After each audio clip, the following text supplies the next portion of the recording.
Okay, okay. What's happening, y'all? L.A.R. movement still moving. This is a black lovers quarrel.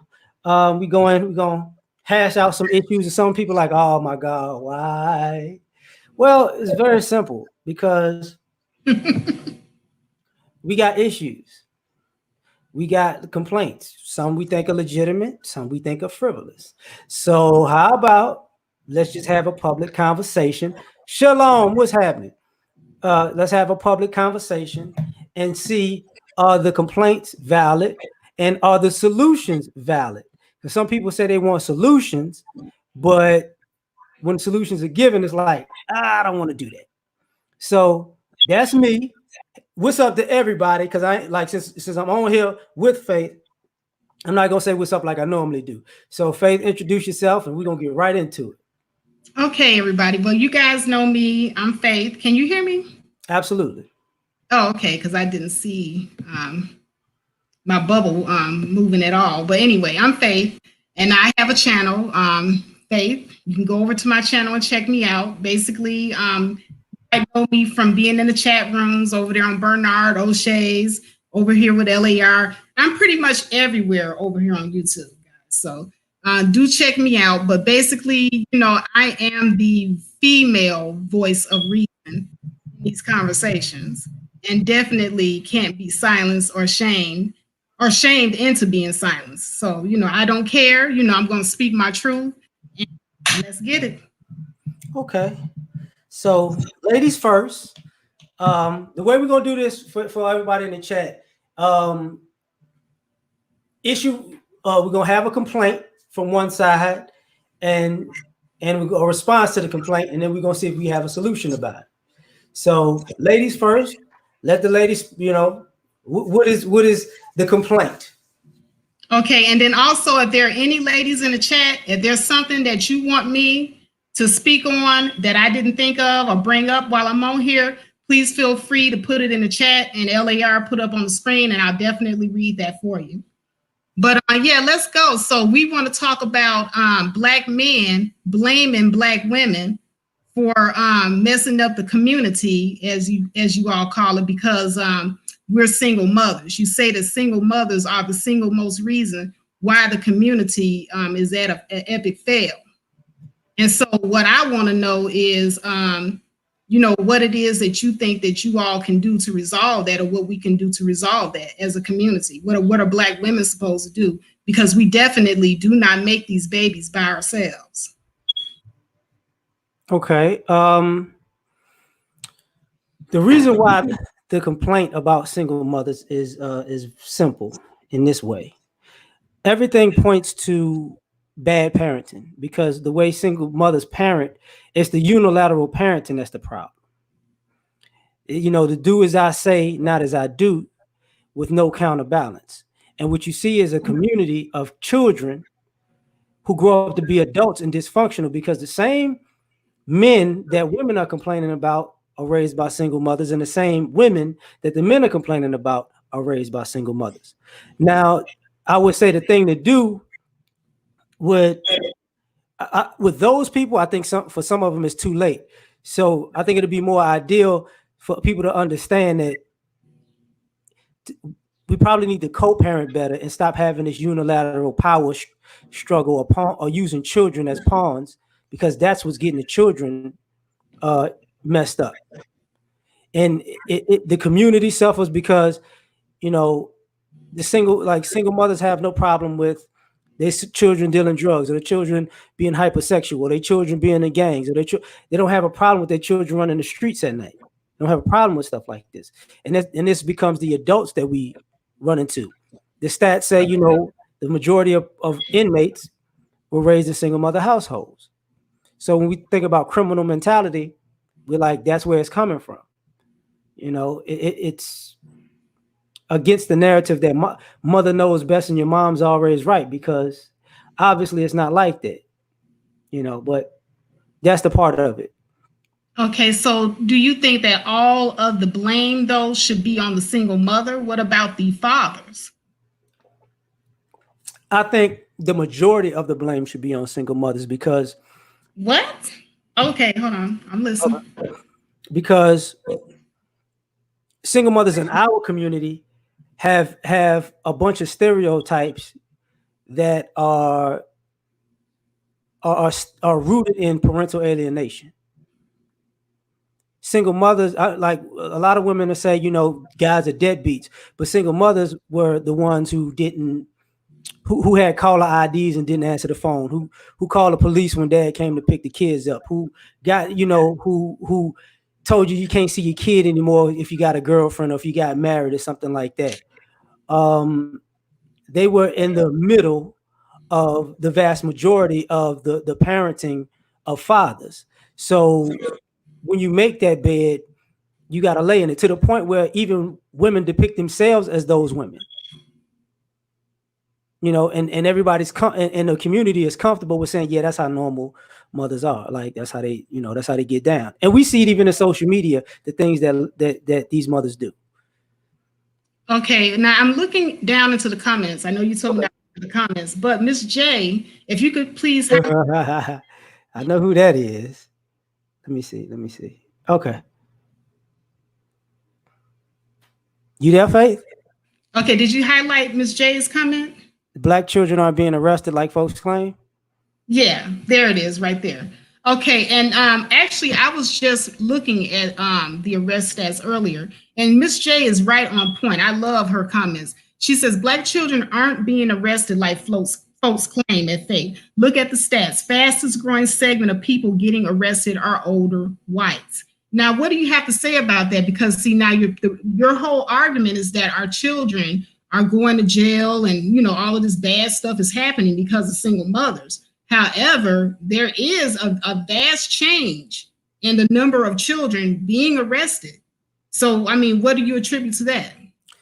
Well, a statement like that logically is a little false, because you're putting Black children versus older whites. The people who normally getting arrested are teenagers and up. Not children per se. We call people children, but say from 16 and up or from 14 and up, depending on how you look size wise. Who's the highest group to get arrested is Black males. That's across the nation. Who's the highest group to get convicted? Black males. That's across the nation. I have to stop you there, L.A.R, because the highest group to be arrested would be white males. Okay. The highest conviction rate does belong to Black men. I get your point. Per capita, we're the highest. In numbers, they're the highest. So what I mean is, who's likely to be stopped by the police per capita more often is Black males. Who's likely to be arrested more? I mean, not arrested, but convicted more? Black males. When you see people with exonerated, who's the highest to be exonerated? Black males. And who's more likely to have extra charges put on them? Black males. Who's likely to have but whose fault is that? Oh, okay. In a sense, that's America's fault, because that's something that America's been doing since the end of slavery. But in the current time, what we're saying is the lack of parenting goes with mothers for not telling their sons, okay, this is what's really going to go on. And I think, okay.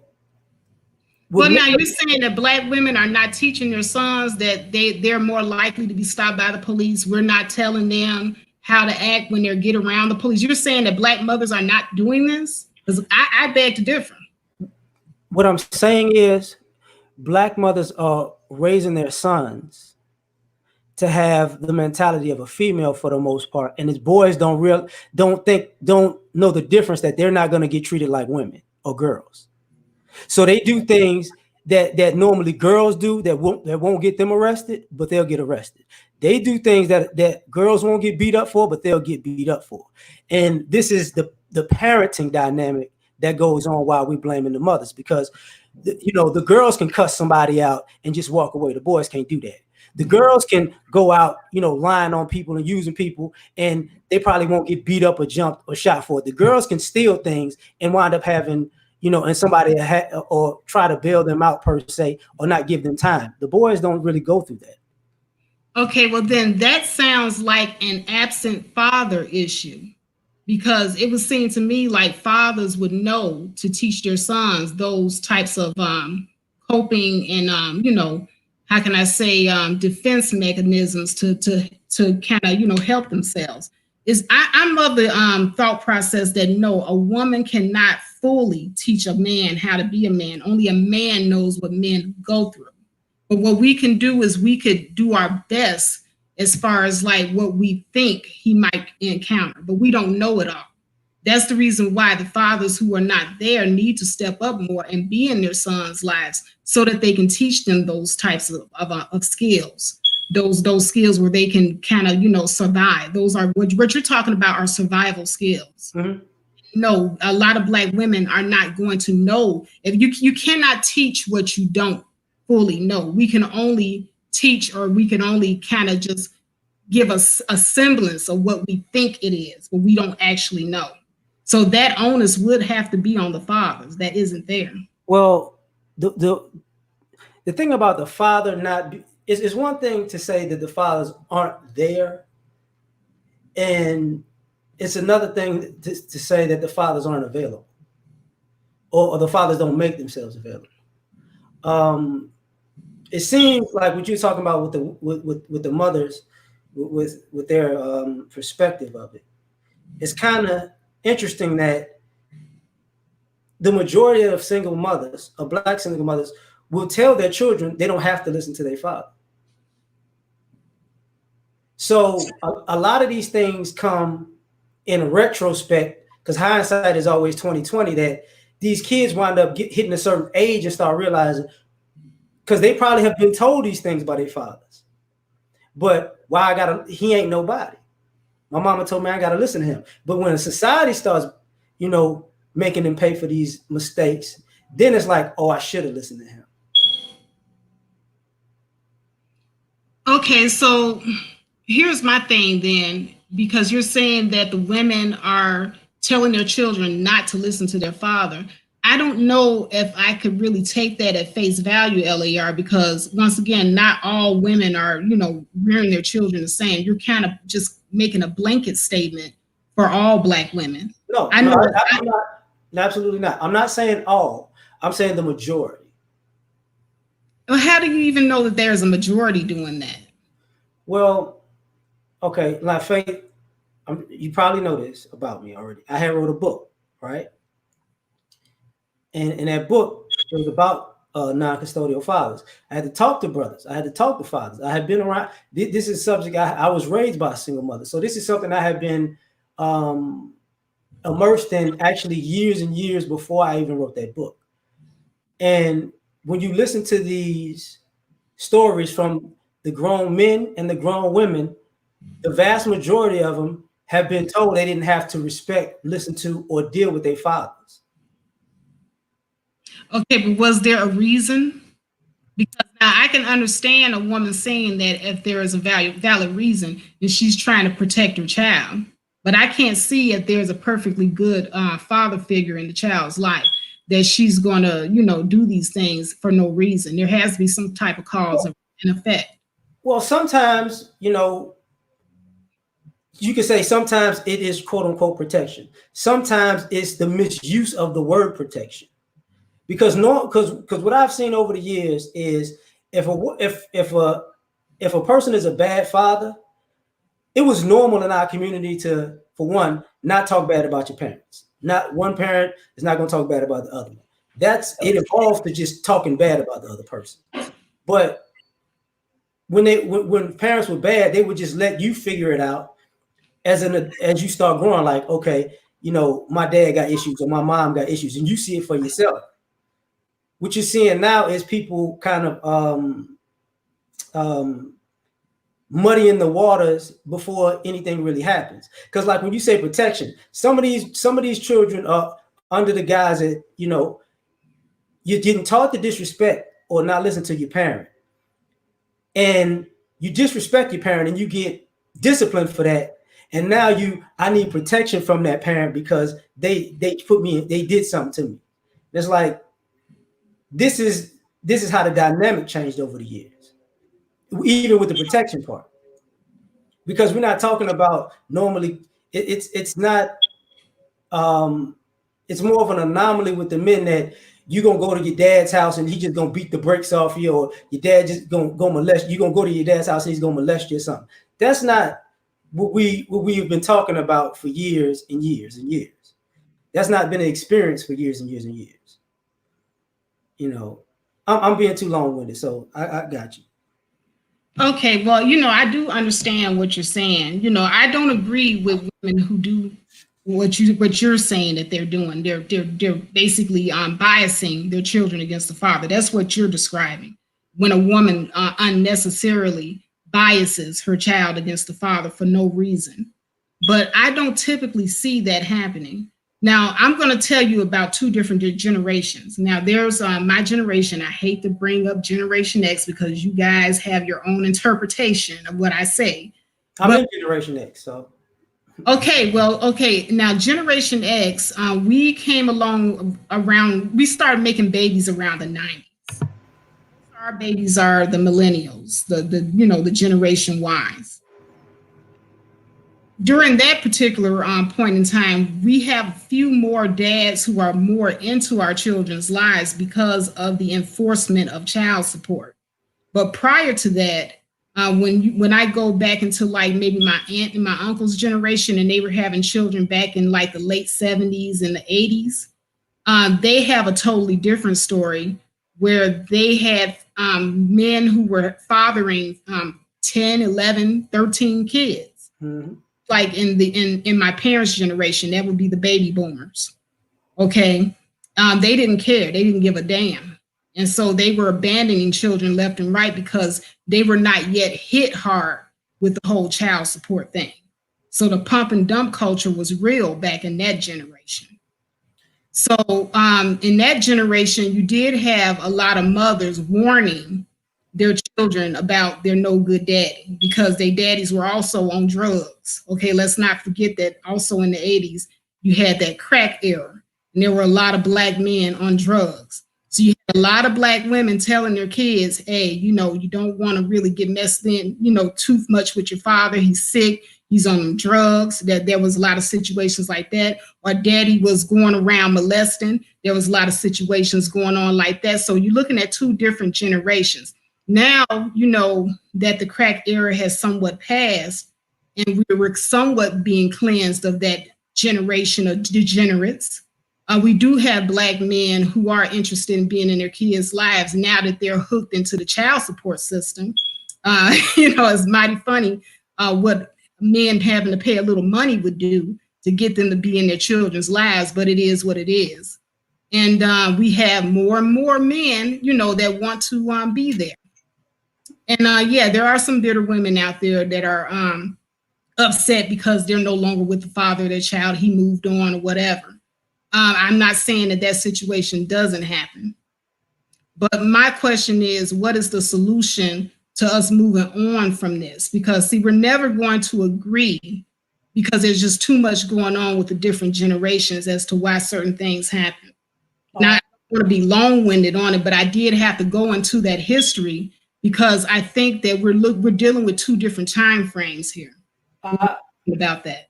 Okay, well, I'm gonna address that history, and so we could get to something because, like I said before, I was raised like by my grandparents, really, right? And I think one of the things that we have issue with, especially between the men and the women of the community, we know half of the history because, like what you just said. There were Rolling Stones, absolutely. But the fact of the matter was there were more married couples back then also. And not in the 80s now. No. I'm talking about when you was talking about the 70s and that part. Right, the 60s and 70s. Yeah, because I'm going somewhere. From that point, the Rolling Stone, the negative stereotypes of Black men were there, And they were there, but they were justified when they happened. The flip side of that story is we never talked about the other side of it. See, we never talked, like when I've said this story plenty of times. Before my grandmother died, she used to love Maury Povich. And I was like, why is it so funny to you? She said, back in my day, we had to tell a man it was his baby and he had to believe it. So there were also a lot of women having children with men who weren't necessarily, that wasn't necessarily their father. So so on the opposite side, you have the Rolling Stone, and on another side, you have women getting pregnant by men, and either you were a good man, so I'm gonna say it's yours, and we'll figure it out over time. We had two sides of dysfunction. Like when you was talking about the 80s and the crack era, we skip over how many strawberries in California weren't dudes. We forget how many women were on crack. To have all of these crack babies, they were crack addicted mothers.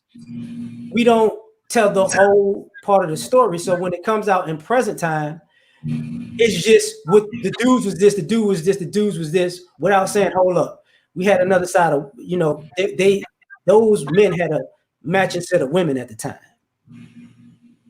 And since we didn't teach that as far that part to actual the men or the women, this fake higher morality went to the ladies, and that became a problem, Okay.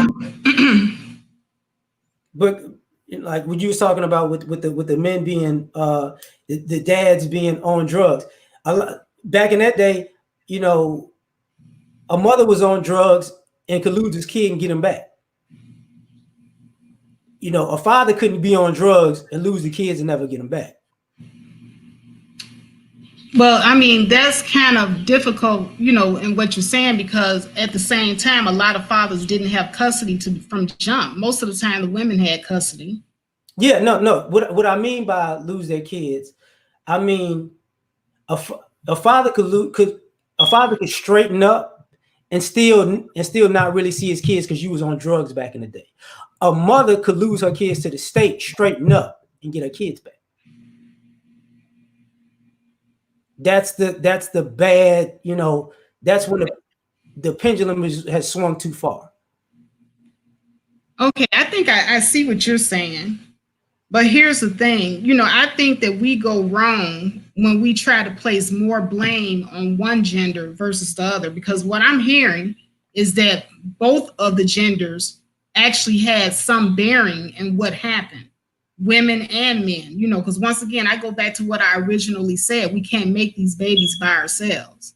So why not a solution be that, everybody needs to be careful as far as, who they're procreating with. If you know that you don't want to have a baby with this person, why would you then, be reckless, with your, sperm or your egg or whatever? This is what I'm trying to get to. I'm trying to get to the solution of it all. Right.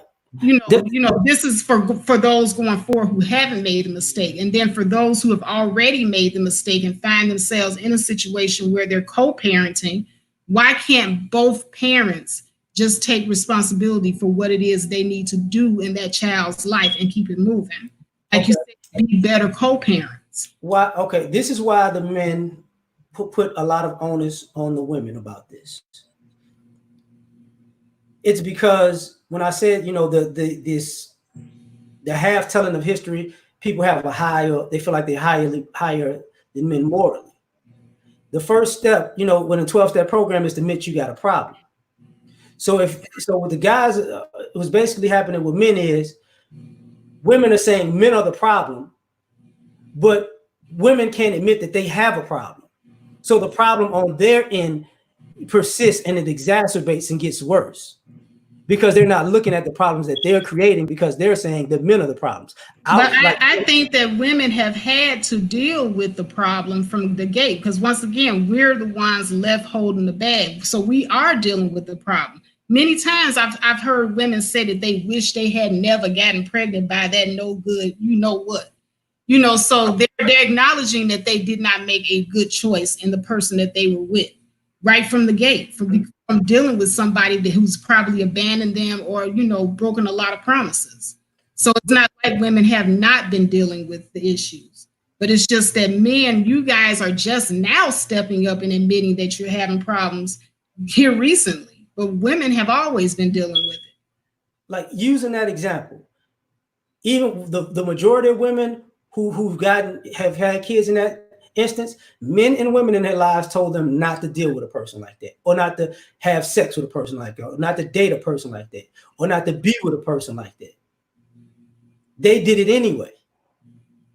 So on the back end, it's like, I should have never been with him. And you got a quote unquote support system of family and friends and other people that tried to date you said, we already told you that. That's where that's where this goes wrong, because part of from a male point of view, part of the solution is some of these women have to live in the reality of the whole story, not just when they catch on to it. Not just like I made these mistakes, but I'm starting from today, because that's what we're seeing in our society. Women have come to grips with, okay, this is where I messed up 5 years ago, but I'm starting from today. But the problem with that is you created a normalcy for maybe another child in this world that's their norm. And just because you're starting from today, that kid ain't starting from today. You get what I'm saying? Okay, I kind of get what you're saying, but I don't see how that's a viable solution, because she can't go back and push the baby back into her womb. So she has to deal with herself from where she's at now. I was going too far. We're not saying go back and push the baby into your womb. What we're saying is, if you can see where you made mistakes 5-10 years ago, right? Right. And people could bring up that they told you these things might happen in 5-10 years from now, and now it came to fruition for you. What we're saying is, now you got to look at it like, okay, now I see what mistakes I made.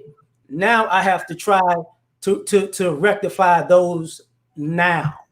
I have to atone those mistakes to make it square. Okay, how would she do that? With having a kid with somebody that she doesn't like, per se? No, how would she atone for her mistakes? How would she make it right? You have to make changes in your life. This is one of the things that the brothers have been talking about. A lot of times ladies just move on. Like, how, what do you call that? To reinvent yourself? You know what I'm saying? Okay. I'm listening. No, I was trying to think it out. I'm sorry. If you reinvent yourself today, but you're still holding on to the baggage of yesterday, you didn't reinvent yourself. You just masking what you already did. So, a lot of times you're dragging what you are into the present and the future, and it's affecting people. The quintessential, the church hypocrite. I'm telling you to do right, but God forgave me for my wrong, but I'm still doing my wrong, but I just got a Bible in my hand. That's the thing. Like, if you're gonna be different, you gotta do stuff different. You can't do the same old thing with a new uniform. Okay, I see what you're saying. So basically, what you're saying is the women should not be serial baby mamas then. They shouldn't be going around saying, okay, I made this mistake, and then continue to make the same mistake over and over again. That's what you're saying. It's a solution. Okay, I can definitely get with that. I agree with that. The serial, baby mama thing does need to end, but I don't believe that we have an issue with that as of now with these lowering of the birth rates. Right now, we're not even replacing ourselves. The birth rates are lower, but one of the most booming population right now, as far as Black women, is Black women in their mid to late 30s. So now that and we'll look at those women as some of those women are the women who went to school, got their education, had their career, and now they want to have babies. And some of those women are women who had children young, and now they want to have children old. And you're not seeing these women actually try to be wives; they're just trying to be mothers. Well, okay, you can't really say that they haven't tried to be wives. When statistically speaking, you have a whole segment of a male population who's been in prison. There's not enough Black men to go around for the Black women. Now, unless we date out or we start traveling and dating multiculturally to find husbands, you're going to have a lot of single women in that predicament. So what would you have them do? Now, if these women have gone to school, they've gotten their education, and they've climbed up the ladder in life, they're financially stable, they can even take the time off to be there for their children. If those women in that particular situation can't find a man or a husband, but they desire to have more children, why would it not be good for them to do so? Well, here's the thing. Those women have a deeper problem. The problem is with most of these women, they weren't, for one, they were never trained and taught to be wives or wife material. So even if they date out or they date other people, it's still a learning process while they're going through it, even at an older age. So, and the other stereotype about that is, and sisters do this, whether they know it inadvertently, they say this too much. That they've had good guys in their lives. They've been proposed to. They could have got married. They've said this too many times. So it comes off that these men had already. What are we supposed to do? Are we supposed to take a shotgun, put it to these guys' head, and make them marry us? Because as rate of it all goes now, Black men are not marrying anybody. So I mean, you can't just up and get married. There has to be a consensus on both ends. But to up and get married, you have to have the qualities that are worth marrying. That's like, okay, well, there are a lot of Black women out here with the so-called marriageable qualities that you guys are talking about. They're young, they're beautiful, they're submissive, blah, blah, blah, whatever. And they're still not getting wifed up. Okay, they're leveling up in the whole 9 yards. They're going to their relationship coaches and getting advice. And Black men are still saying that it's too late for some of them, and the pump and dump and all of this. You can go on any of these Black male YouTubers channels, and they'll sit up here and they'll go down the whole line of gloom and doom and why they will never marry these women, or as they call them, these bitches. Well, let me ask this question. Do you think being young and beautiful makes you wife material? No, I'm just saying that's one of the criteria that a lot of you guys, put out there. I did name other criteria as well. The reason, I got you. The reason what I'm saying is, when I say these women weren't taught to be wives or wife material, the character is not there. Even if they're young, if they're beautiful, if they're educated, they don't have the character of a giving spirit. They're more of a taker than a giver. So guys are running into too many women who are just takers. You're not going to marry a taker. That's, and I hate to say it about our women, a lot of them aren't. The majority of our sisters aren't feminine, and they have a hard time with that. No disrespect to them, but they have a hard time with being feminine. Well, see, I think that's subjective. I do see a lot of feminine Black women out here, and they're always a lot of times being overlooked. Or there are feminine Black women, and they're projected to be masculine because men don't agree with them, or they're not, saying what they want us to say. So then they'll call us masculine, or they'll say that we're manly, or what have you. That is a big problem in the Black community with Black men. I believe that Black men just want Black women to make things easy for them as far as access to women.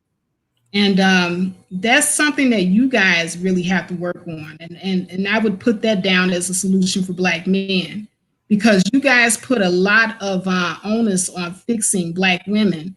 But there are a lot of feminine Black men out here who exude femininity and their character and how they look in every aspect. But you're not ready to receive it because a lot of you know that you don't really deserve that type of woman at the end of the day. And you want her to just make it easier for you. So you guys keep moving the bar. So you think, okay, you think we moved the bar? Yes. Okay. Let me do this. If we reverse this, right? Because I think one of the things about, even with femininity, ladies are coming from, it looks like y'all are coming from a perspective where, because y'all say y'all feminine, or y'all think this is what I think men think femininity is, that's what it is. And when guys are saying that's not it, it's like, yeah, yes it is. It's like, no. Like, when you go to the grocery store and they have like the red book and the Cosmopolitan about a woman wrote an article about what a man wants. And she's like, yeah, he wants me to do these 10 things. And then the guy's like, that's stupid. That's not what I want. That's what Alice told you I wanted. Alice ain't never been a man in her life. But we don't mind disagreement. What most of us have an issue with is women disagree with men like men instead of disagree with men like women. Okay, I'm going to cut you off for just a second because, see, the thing about it is you guys first have to make up your minds what you want first, because you also send out a lot of mixed messages to women.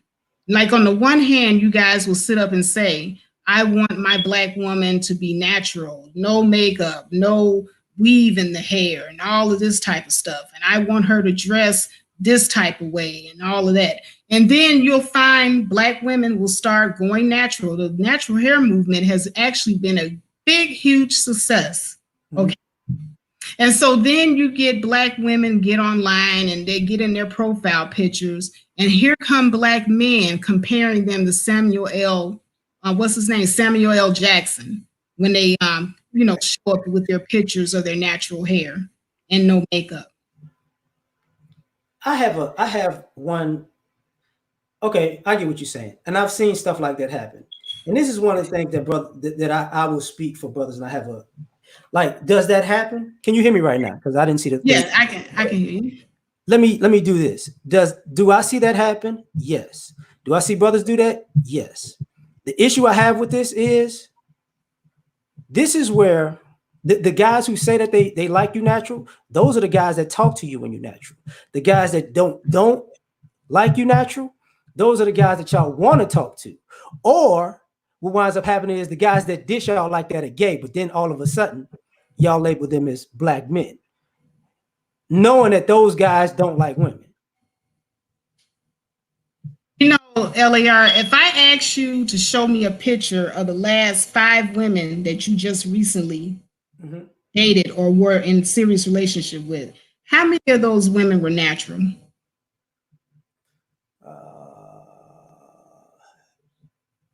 Either 3 out of 5 or 4 out of 5. So you could pull up pictures of them with their natural hair, nappy, frayed out and all of that. No makeup, wearing a muumuu,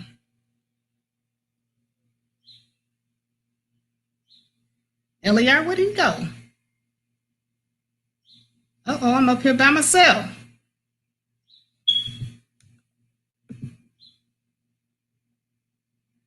Oh, snap. Well, everybody, this is the Faith Jones takeover. Oh, let's get down to it, y'all. So what y'all want to talk about? Miss Gigi. Yeah, he left me up here by myself. Yeah, baby. Yeah, so anyway, that's what I'm saying. You know, a lot of times guys will sit up here and say that they want these feminine women, and then they have an idea what femininity is. And Black women have gone on out of our way to be what you guys have asked us to be. And we get in return clowned for it, okay? You tell us Hold on, Faith. Say that again manly. because it dropped off. Oh, okay. I was trying to keep it My going. bad. No, I didn't really get a chance to go all the way into my spiel. But what I was saying is, a lot of times when we try to, humor you guys and go into what you say is feminine, we get clowned for it for the most part. You know, you tell us that we're manly looking without our makeup. We look like Samuel L. Jackson. We get the Samuel L. Jackson shots. You guys telling us our hair is too nappy, so on and so forth. But then when we're got our hair blowed out, or we have the lace fronts on and the lipstick and all the stuff that you guys say that you don't really like, guess what?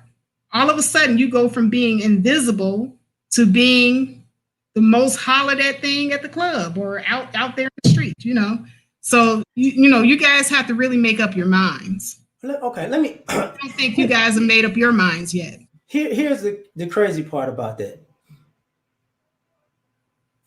I think it's rooted in attraction, for one, because if a guy that you're not attracted to says that, you're not going to listen to it. If a guy that you are attracted to says that, then you're going to listen to it, just in a general sense. The other thing with the hair thing, in general, and it's the hair kind of leads to a lot of other things, but a lot of women, a lot of sisters who go on their natural hair journey or whatever, they come to a point where they can see how lazy that they are with their natural hair. Because the reason you have to chop it off is because you didn't take care of it for years.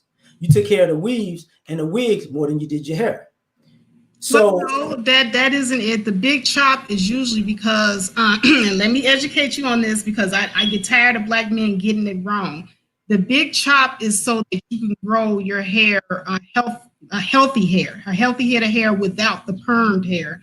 Because right. A lot of Black women for years and years, we did not deal with our natural hair. We dealt with perms. Right. The big chop is to get rid of the dead permed hair so that we can grow healthy natural hair. Right. That's what I mean by you weren't taking care of your hair. You got to cut it all off and start from scratch because you weren't taking care of it. But no, when I had perm hair, I was taking care of my permed hair. I washed my hair. That's what I mean. Regularly, Right. You would take care of your permed hair. You have to, this is part of using hair as an analogy. Is part of the things because ladies understand hair to a degree.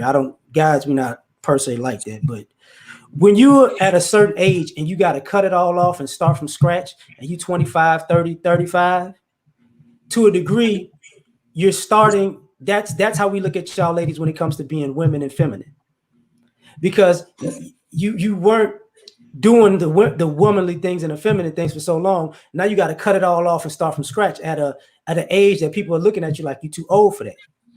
Like the thing about the hair that the men take into consideration is if y'all don't do y'all natural hair, if you don't want to be seen with it, you think it's ugly. You don't brush it and comb it properly, and then if you take the hair out, then you go from happy with your hair on to sad when your actual hair is out. A lot of that's projected on us.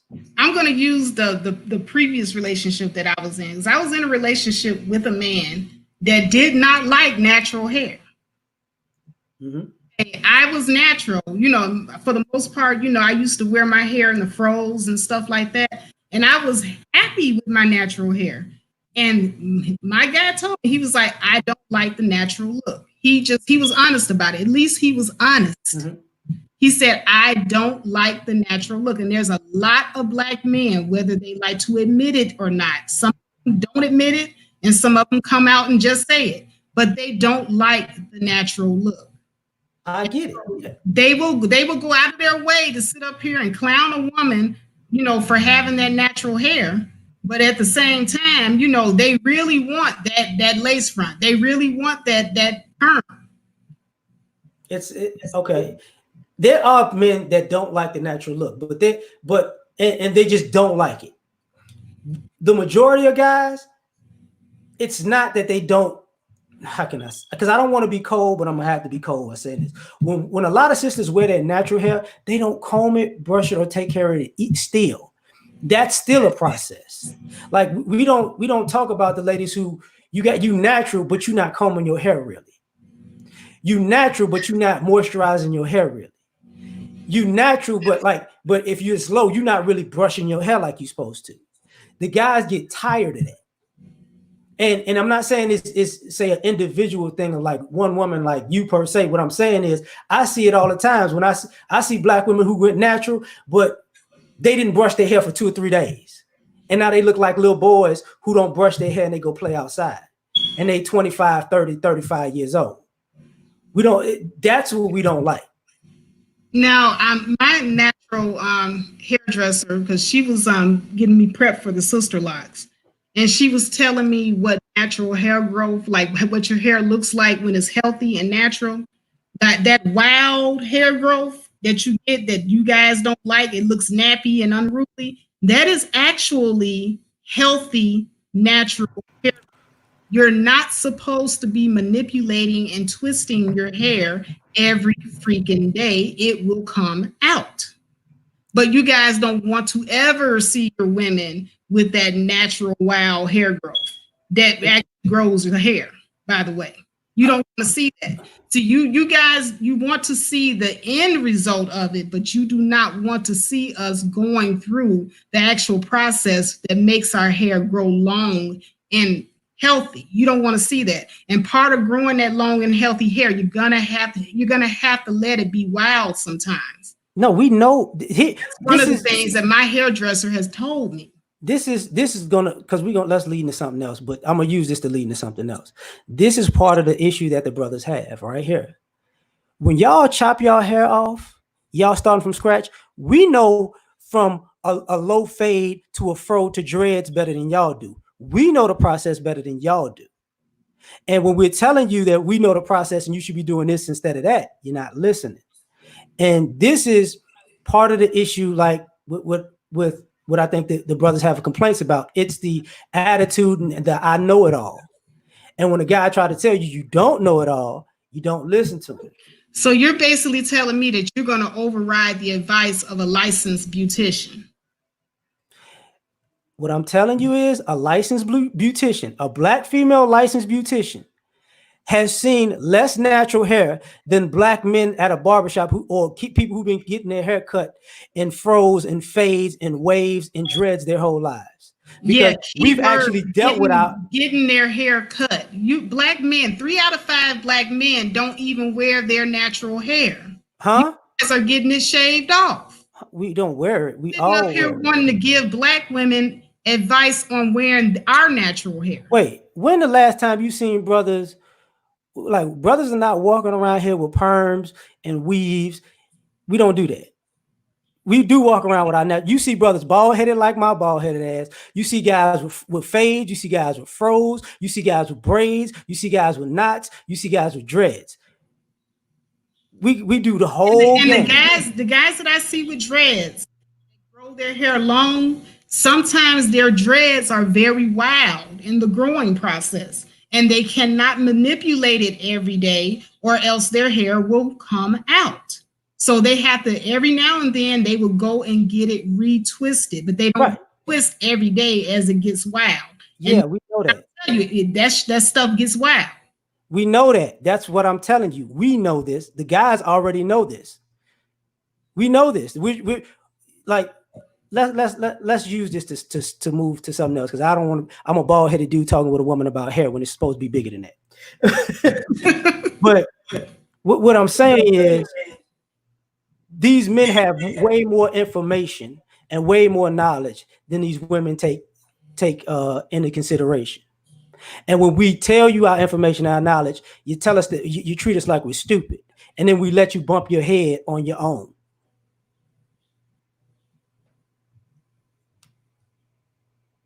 Oh, was I supposed to say something No, about? no, that's what I was saying. Oh, okay. You see out here. See, BMT got dread, so that's why he put that out there. But that's what this is about. Like the brothers complain that our sisters, y'all know it alls, and then when it come down to it, y'all don't know what y'all say y'all know. Okay, BMT. I've dated guys with dreads too, and I've also got friends who are beauticians that actually work on dreads. So you telling me that you twist your dreads every day when it gets out of lock or out of what do you call it the naps start growing in, because that's a lie. And if you're doing that, then you're going to be bald head. That's not what we're Anyway, saying. let's just move on. No, this is part of like, okay. How about this? Do you think that black men are stupid? No, I don't. Okay. Do you think black women treat black men like they're stupid? I really don't. But when you guys act stupid, we will treat you like you're stupid. Okay.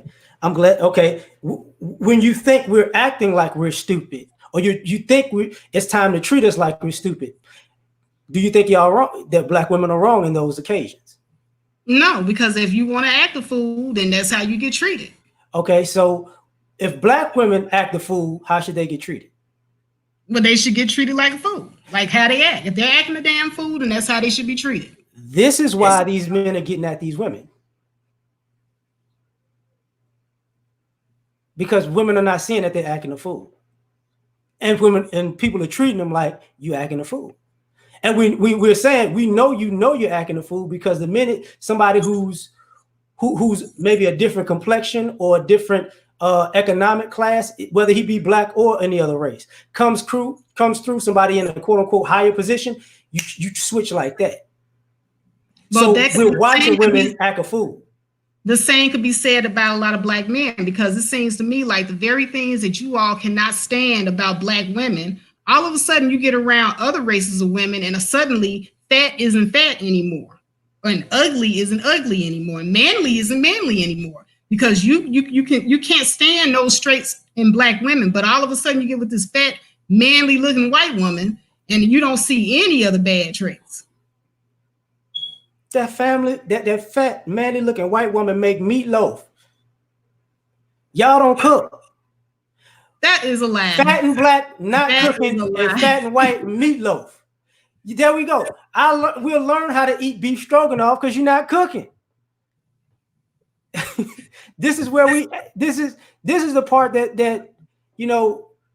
there are plenty of black women that cook. I have seen so many black women just on YouTube alone with cooking channels. Hell, okay. I cook. Yes, there are black women with cooking channels. But do you think there are more black women who are who are more suited for being wives than black men who are suited for being husbands? Yes, absolutely. That's the reason why there are more black women who have ever been married than black men. And there have been more black women who filed for divorce, right? Right. And that speaks to the type of men that we're marrying. And most of us marry black men. So if we're filing for the divorce, it's for a reason. We're not sitting up here leaving you guys for no reason. What are the top reasons in America for divorce? I would say financial infidelity. Mm-hmm. So you'll leave a guy because of the money, right? Well, yeah. Now, if there's something going on in the black community, and I spoke a little bit about it. I don't know if I did on this particular channel, but on Facebook I did. I talked about a sister that I knew that was the sole breadwinner for her family. Her husband was supposed to be getting his stuff together and going to school. So he was pretty much the stay-at-home father while he was at school, while she worked, and she was putting him through school. But then he decides that he's just going to drop on out of school. He's comfortable with being a house husband and just leaving all the financial burden on her. And eventually she got tired and left him for somebody who had their stuff together financially. She didn't want to be bothered with it anymore. So absolutely. I mean, what should she do in that situation? She's unhappy. That stories like that exist, but is that the norm? Well, it happens a lot in our societies. I'm seeing a lot of black women, floating the household. We've been floating the No. household for years. I mean, to be honest with you, it's just a regular love story for black women. Okay, We go so out here and work, and we pretty much hold it up for the family and for the community, and pretty much there's no thanks for it. okay. So how much help do these head of household women get? What do you mean? How much help do these women who are the head of households, how much help do they get? How big is their support system? When they have a husband, or when the No, husband just in isn't general. there? Just in general? Mm-hmm. Well, I don't know. Most of the women that I know get help from their families. Mm. So when they get help from the, why do they? So these women, if they got kids, you would assume they get money because of child support, right? Yeah, some get it and some don't. Majority of the women that I grew up, knowing, they weren't getting child support. And once again, it goes back into that different era, because you got some of the women that had 80s babies that weren't getting any child support. And then back here, like towards the late 90s, when they started enforcing the child support, then you got that era of women that did start getting child support. Not all black women were getting child support. Hold on, because we're gonna get to that in 1 second. So you would say these black women have been holding it together, right? That's what you would say. Yes. So if they've been holding it together, is the state of the black community there a reflection on how they hold things together? Well, I would say that the community is a reflection of the lack of male leadership, and black Okay. women just doing what they have to do regardless. Okay. So this is about what? Let me see what they say. Space. God dog it! I hate when this shit jumps, man. Okay, so let me put it in this way. What happens when these ladies meet men who fit all of the ideals for what you need? Well, then it would be a situation like, I have a good example. My cousin, Tatiana, her husband is military, and he went very far in this field. He majored in, what is that, engineering or something like that. Okay. But he came out of there, making real good money. So she never really had to work, to be honest. I mean, she was able to just sit at home with the children, and he had enough money to take care of both her and the child. And she respects him. Every time she talks about her husband, she talks about him with reverence or respect. So everybody to know that that man takes care of her, takes care of those children. He pretty much, how can I say, she's the epitome of what you guys say you want, a submissive woman. So, that's what you would get if you had a man that met all that criteria. You would get a submissive woman. Well, the problem with that is the majority of the guys who are like that are still not getting a submissive woman if she's black. That's like when you meet this when you meet these ideal guys who are competent, who are attractive, who are in a good position, and who can take care of a family, even those guys are getting bad treatment. BMT, my bad. I saw something. I don't know, because this is a real life example. I wish I could call her, but I don't know if she would want to be on the show or not. And you could just hear how she talks about her husband. She hears this guy. No, I can. She's not that type of woman that sits up there and lazy, guys. Okay, her husband helped her start an at-home business, so she has a daycare at home. So she's not just sitting around twiddling her thumbs, but she's able to be in the home with the children. And yes, she has a business inside the home where she can also bring in money. So, for all of you guys sitting up here talking about she lazy and she ain't. No. She's not. We wouldn't say. See, here's the difference between the men. No, these are guys out in your chat, hollering that she's lazy. If she's mother and she's taking care of those children and holding down the house, that in and of itself is a job. And that's the problem with a lot of black men. They don't even see being a full-time housewife as being a job. You know what? I'm gonna concede in a degree to that. Because I'm going to say something that might be offensive. Black men view black women as lazy. Because and I think the society views black women as lazy also, because a lot of sisters say they do a lot of stuff, but every time it's time to actually do something or put in work, we don't necessarily see the work from these women, whether it's even in the jobs that they have, whether it's in the house in the houses that they live in, whether it's in the children that they raise, whether it's the relationships that they get in. The vast majority of people do not see the work that these women put in, because what we see from black women is the attitude when it's time to lift a finger. That's the stereotype of black women when it comes to actually doing some type of work. Now, you ladies will go to school and get an education. You'll do that. You put in the work for that. But as far as even putting in some type of work to put sweat equity in your life and in your relationships, we don't see that. So basically what you're saying is black women need to change our attitude towards black men. Not just change the attitude, but also change your work ethic when it comes to black men. Because, and I'm not saying go get a job and give a black man your money. That's not what I'm saying. What I'm saying is our women have a severe lack of effort. Like what we see from black women as work is them talking crazy to somebody or nagging somebody until they do something. That's what we see as work. That's what we see that women think work is. That's the issue.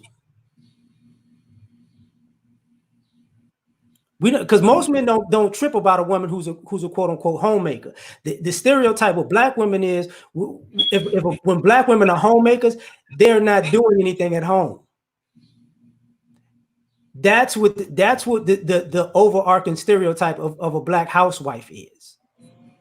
Okay, but what are you saying she's not doing anything? Because see, if a woman is at home taking care of the home, and you walk in, the house is clean, you have food on the stove, the children are clean, they're fed, they're in bed, the homework is done. I mean, what is your definition of not doing anything? Because what you just said, for the men for the majority of men who've been in this position, the house isn't clean. The children, there is no food on the stove. The children aren't fed. The children might have done their homework on their own without any help. That's what the guy's experience is. Okay, well then, yeah, that's bogus. That's the part that okay, that's the issue. Like personally, like JT was asking for a solution. One of the solutions that the guys want from the women is to actually, put some skin in the game. When you actually put skin in the game and you actually do things for these men and for your families, people will respond to you differently. Okay, well, here's the thing. What I'm hearing on my end, black women are saying that black men are not providing. And on your end, what you're saying is that black women are lazy and you don't want to provide for us. This is what I'm hearing. Okay, right. I can see what that means, because what we hear about when the ladies say the men aren't providing, when you're dealing with them, they'll say providing as an overarching term. But when you provide for them, they don't want provision. That's not what they're looking for. They're looking for a meal ticket. A meal ticket and a provision is two different things. Because a lot of sisters don't want to say this, but they're very bad with money. So when they say they want somebody to provide, they want a guy to do everything. And it used to come out with those stereotypes back in the day. I want to marry a man who makes this amount of money so we can have a big house and I can have a maid and a chef. So you want a guy to provide everything and you can just lay up for life. And okay, I've seen it numerous times. I have the solution for that. Here's a solution to me. It sounds like we are not, how can I say, teaching our children what to look for in identifying a mate. So that, first of all, you as a black man can identify a woman that's lazy, that you don't want to, take care of, because obviously you guys are marrying these lazy women that don't do anything. and women are complaining about the lack of providers, well, probably, we need to teach our daughters how to identify a good man and a good provider. See, I think that these are the things that we're lacking right now in our communities. The courting is completely off. So if we could, sort of get together and kind of figure out exactly what it is that we need to be looking for, and also be sending those messages out to each other, because you can't be sending the pump and dump message out to the men while sending the message out to the women that we ought to be these submissive women that cook, clean, keep the house nice and all of that. That's not going to work. So, both messages have to be in alignment with each other, and we also have to teach each other what to look for. Well, that's the solution. Cool.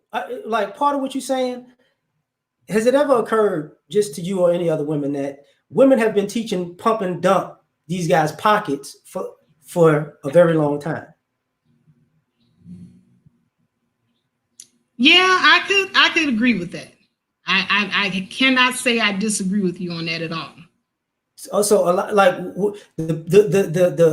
I'm not saying I think it's wrong to do the pump and dump thing, but I do understand this about it.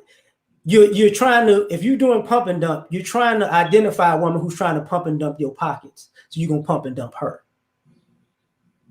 So like one of the issues seems to be, do you, let me ask this. I think the community will fare better if a lot of women stop acting like victims when they are dead wrong in their approach to things. You get what I'm saying? Okay. All right. But also, if men would stop acting as if everything that happens in the community is the woman's fault, men have to also start taking accountability if they want to be the leaders, because leaders do have to be held accountable. Absolutely, leaders have to be held accountable. The question about the leader thing is, do you want a leader when it's convenient, or do you want a leader? You see what I'm saying? Because a lot of people want a leader after they decided they wanted to do whatever they wanted to do. It's like I said, and like the real Dana said, women are pretty much going to follow men who they respect. If you're not showing yourself to be respectable, the women are not going to follow you. Okay, let's do this, and that makes sense. But do you think a lot of our women have been taught not to respect men in general? No. You don't think so? Because I know I haven't. I wasn't taught not to respect men. So, okay, so I'm gonna say these things. When people used to tell young girls they don't need a man when they were young girls and teenagers, is that teaching them to not have respect for men? Well, if they were told that, yeah, that's teaching disrespect. So part of when you hear women say, I'm going, the women who were like, I'm going to school, I'm getting an education so I don't have to depend on a man. Once they do that their education, that's cool, whatever. But then again, you also have to remember that these men out here with their little sayings about, F these bitches, bros with hoes, pump and dump and all of that, that's been going on for a long time. Absolutely. That was glorified before single motherhood. Bros before hoes, no, because that was like a white dude started saying that in 2000 or something. Right, and black men picked up on it. Anything that the white man did, you guys clamped onto it and ran with it like wildfire. I think that's a big projection. Even before the so-called glorification of single motherhood, you guys really glorifying gangsterism, in the community. You guys were glorifying a lot of things that were detrimental to the community. So you think it was just the men that were glorifying it? Yeah, if you go back in history and you look at what it was that we were bumping our head to, the music that we were bumping our head to, and what these guys were rapping about, they were glorifying a lot of derelict behavior in the community. Absolutely. None of it had anything to do with being how can you say upstanding men towards the women. Well, here's the interesting thing about that. The women financially went more heads more into that than the guys did. The women supported that behavior more than the guys did. The women went to the concerts more than the guys did. The women bought the albums more than the guys did. Actually, no. I think that it was pretty much more one and the same. I saw just as many guys at those concerts as I saw women. And then there were guys bumping that music loud down the street with their Alex bouncing up and down. So no, it was pretty even. So when I was in college, women. When I was in college in the early 2000s, I actually had an internship with Universal Records. But I knew this prior because I had some family members who were trying to work in the music industry. In general, when it comes to that type of music, black men buy it the least. White people buy it the most, but the women buy that stuff more than the men do. No, they did not have how can I say a collection of what the black men bought, because once again, black buying that stuff out the trunk of their cars. They were bootlegging it. How do you think right. All of these black men with every single NWA hit, every single Eazy, Dr. Dre, all of the Boogie Down Productions, everything. This is telling you, Boogie Down Productions. Y'all think, what do you call it? I forget the name of that. Death Row Records. I'm sorry. Okay, because you like Boogie, you can't. This is what I know you did it by mistake, but Boogie Down Productions is completely different from NWA.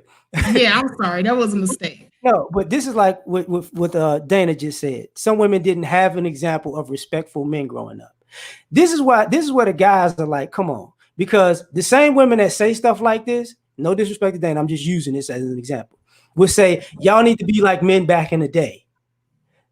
The double talk kills us because you don't know there were no men back in the day, but we got to be like the real men back in the day. A lot of black women were mistreated, molested. I'll definitely know that women were molested. I do know that. I do know women were mistreated. But the crazy part about this is a lot of women didn't tell the things they did until they got older. See, this is what I meant earlier about the history part. A lot of sisters could have a skewed history of the black community and a relationship between the black men and the black women. But see, what Dana is saying is not black women telling other black women to be disrespectful of men. This is their experience with men that make them be disrespectful towards men. Look at what she's saying here. A lot of black women were mistreated by who? Men, molested. Okay, they grew up being mistreated. So overall, what that tells me is it's not that the women were telling these women to disrespect men. It was the men who put themselves in a position to be disrespected. That's interesting. Because when we talk about disrespect, do you think the boys were mistreated? Yes. Hold up. I know RBR did something. My bad, fam. Hold on. Let's see. Okay. Well, the thing about it is, and this is one of the things I did want to touch on. There's this thing in our community where you blame one generation of men, right? You blame a generation of men that's a generation ahead of you. But and the women were told about the men in that generation of 25, 30 years ago, right? But they raised their daughters to treat the men in their same age group, in their same generation, like they felt like they should have treated those guys 20, 30 years ago. So now these young girls grow to be women and they become the very men that they say the men were back in the day if they're saying these men were bad and mistreating women. And this is what the guys are talking about.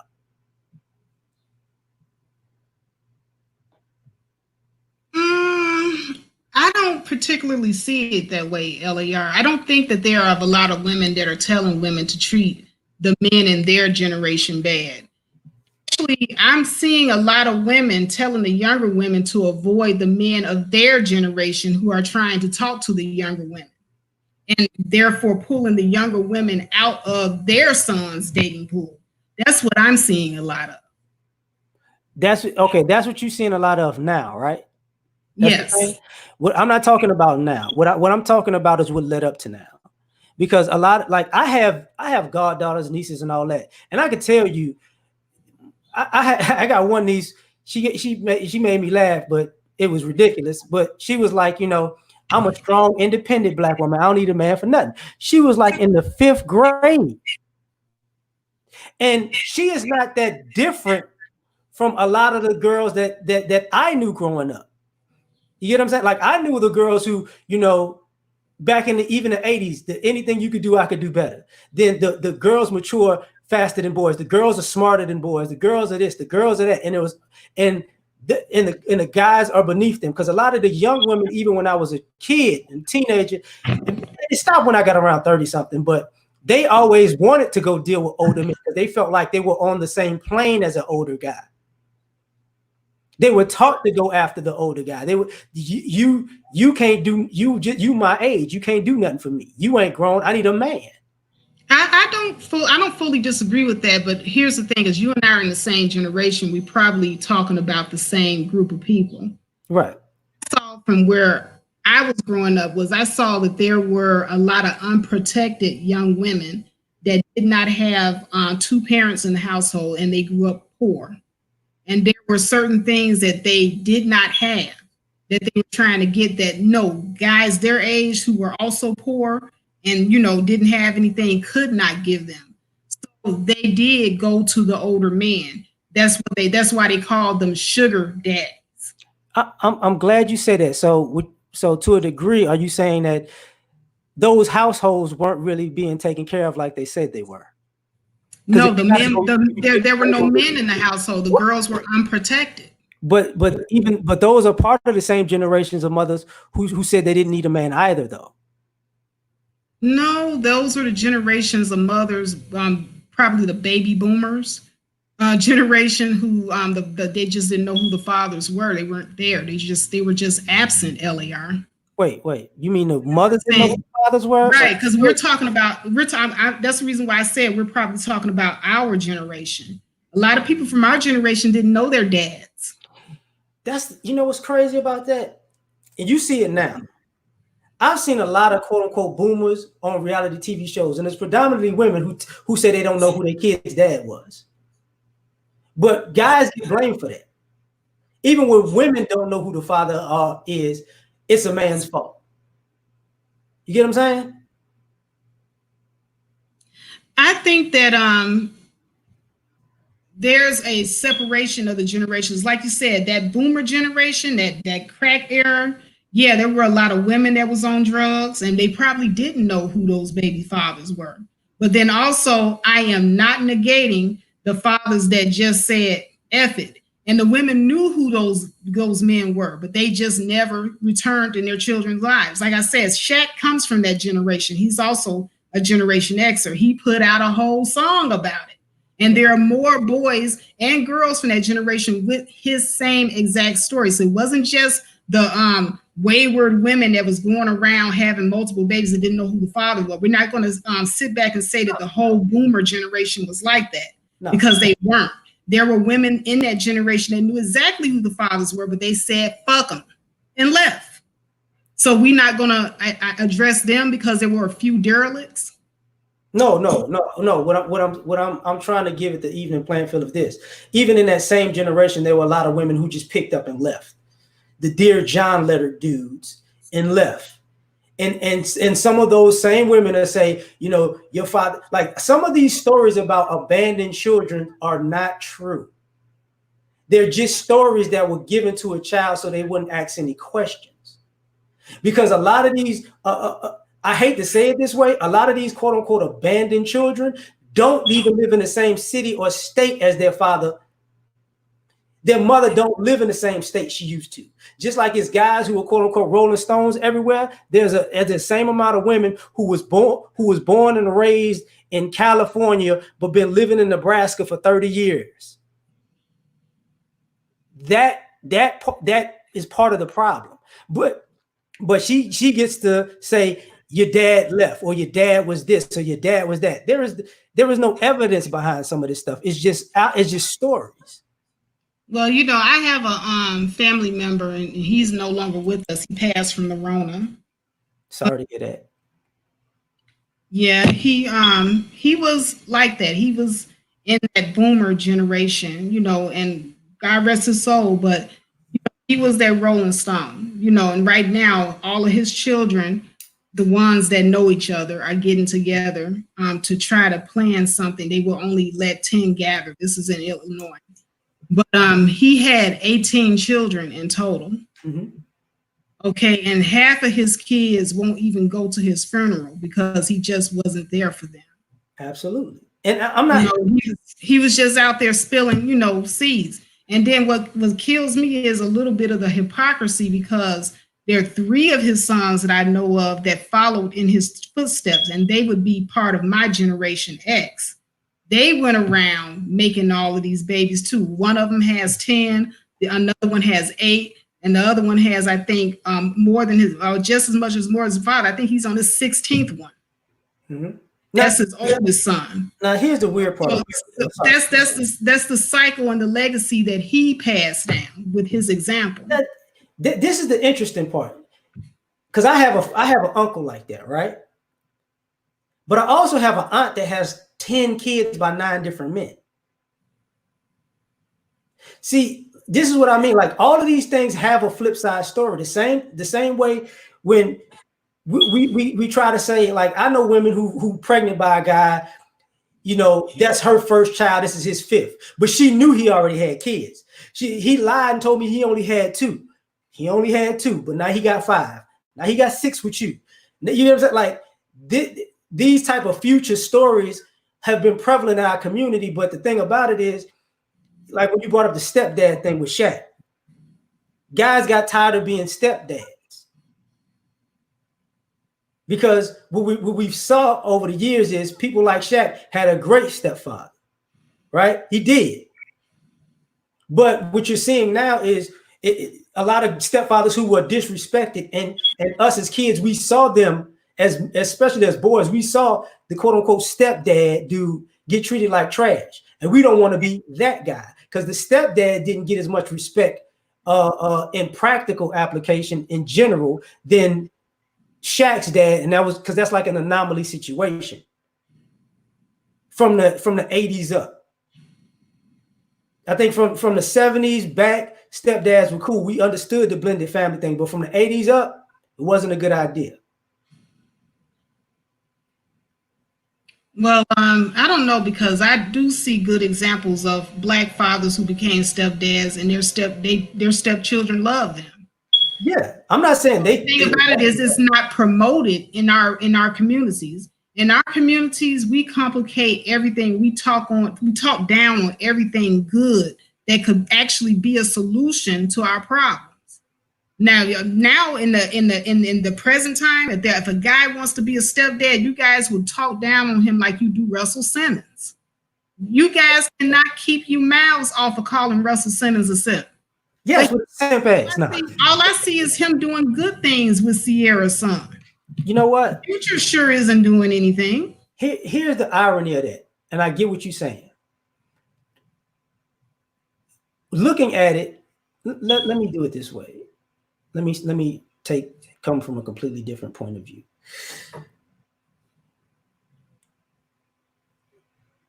Where is the Black stepmother? There are plenty of Black stepmothers. How involved are these Black stepmothers with their stepchildren?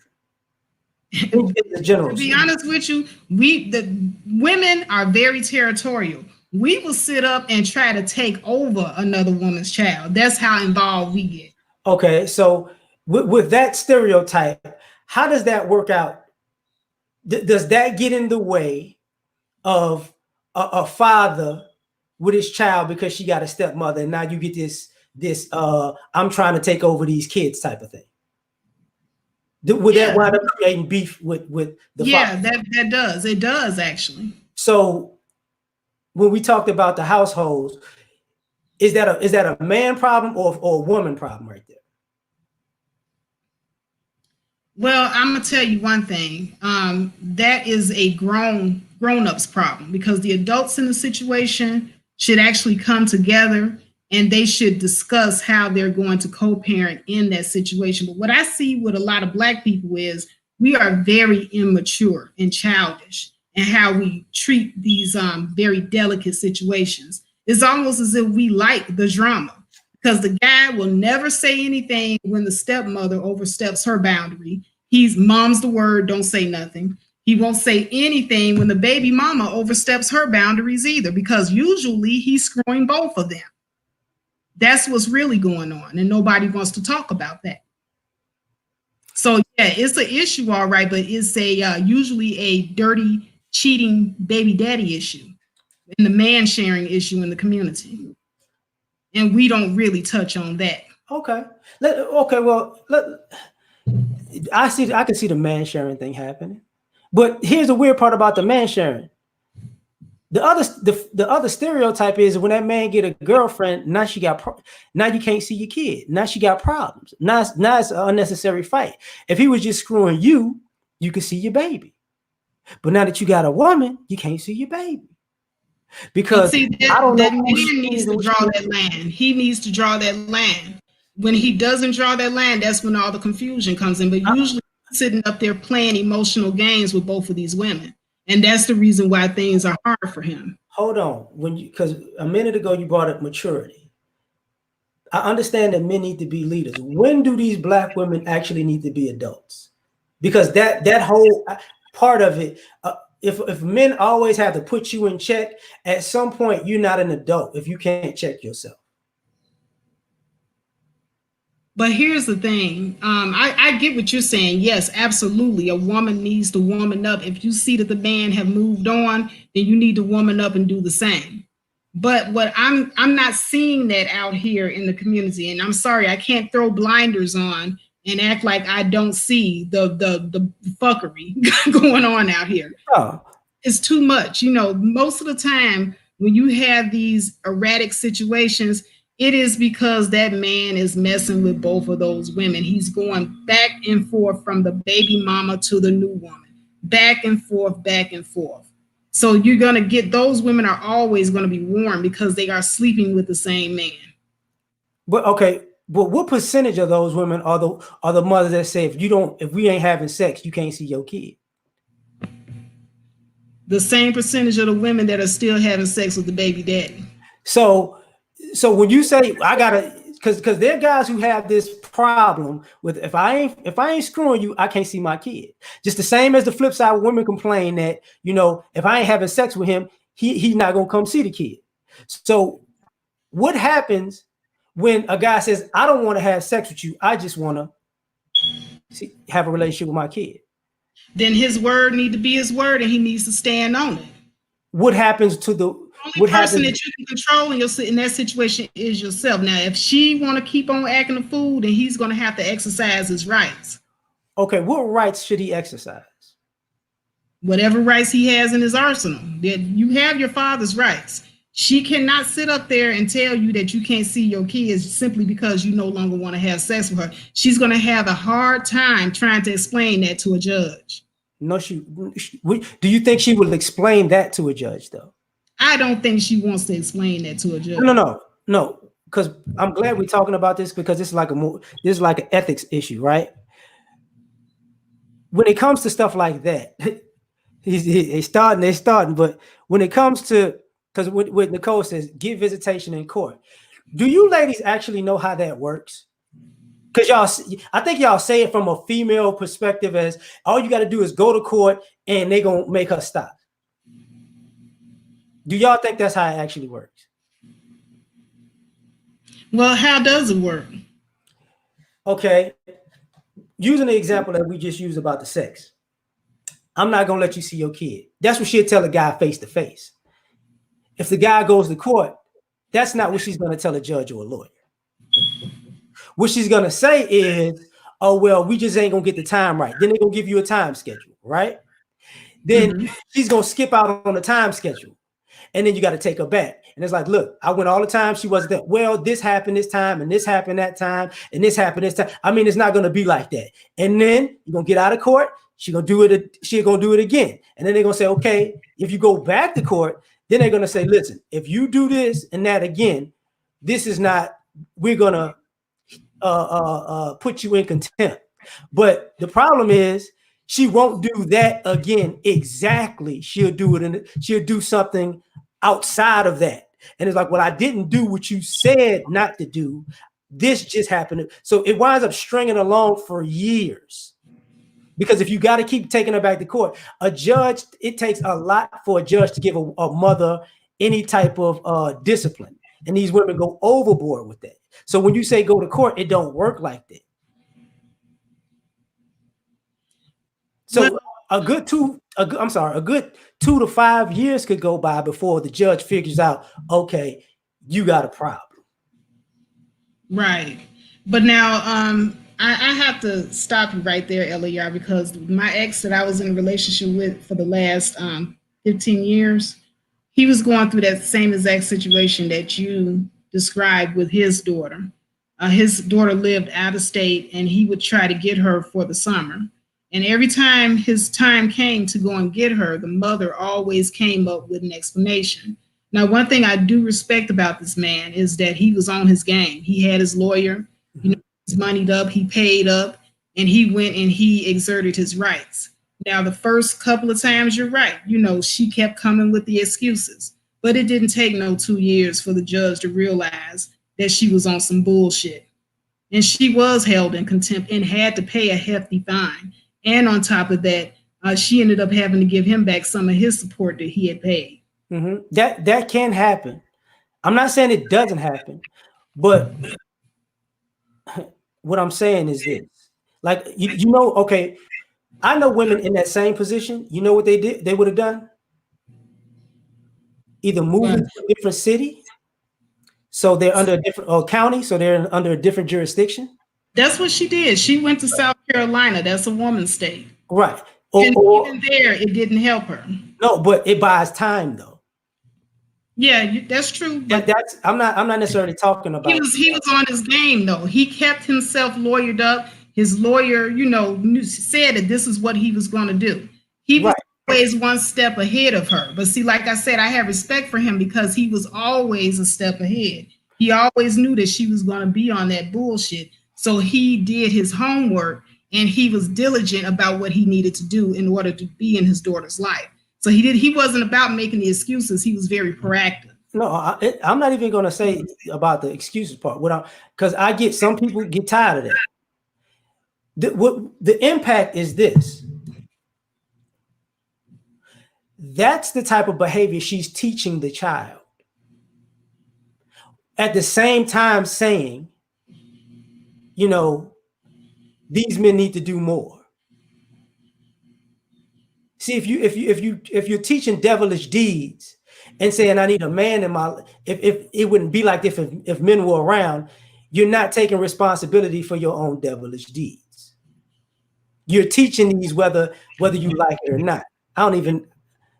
So this is the problem that the men have. Like, let me not switch it, but add this to it.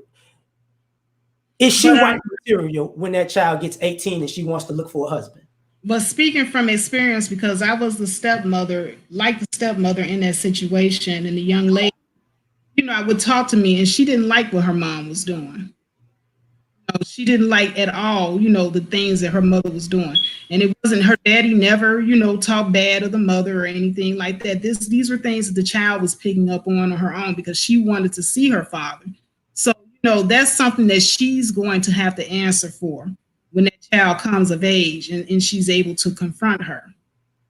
I'm glad you said that for this reason. How do you feel about karma? I think that is necessary. Karma is a necessary tool in life. Okay. And if a black man does dirt, he should get dirt, right? Because of karma. Exactly. And the black woman that does dirt should get it too. Absolutely. So what if I tell you that with these guys, some of these guys are like, yo, you ladies have made your bed, you're laying in it. I'm not finna come help you with that. Is that a bad thing? Well, it depends. I mean, if they don't have any children, involved in it, hey, walk away.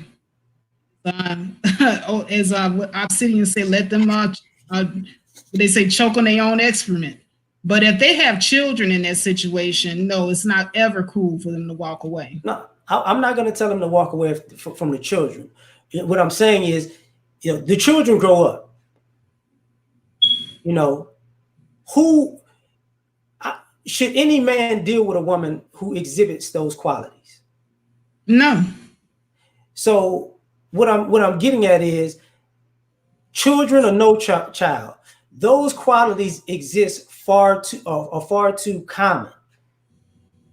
So guys are choosing not to deal with those qualities. Well, that's a good thing. That means that they're doing their due diligence as far as like the vetting process. That sounds like the vetting process to me.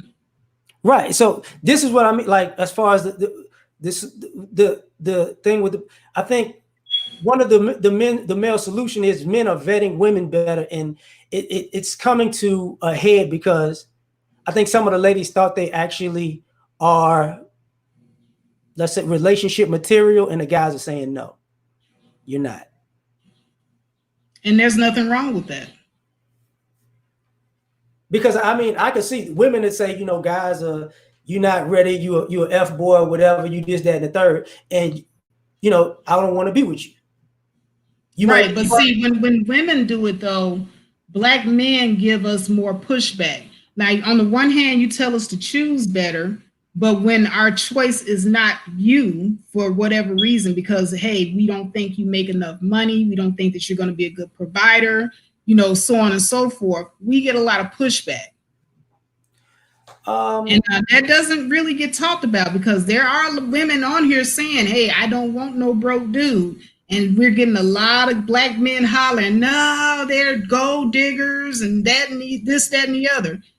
So, once again, it goes back to y'all got to make up y'all mind. Do y'all want us to choose better? You still want, or do you want us to make it easy for you?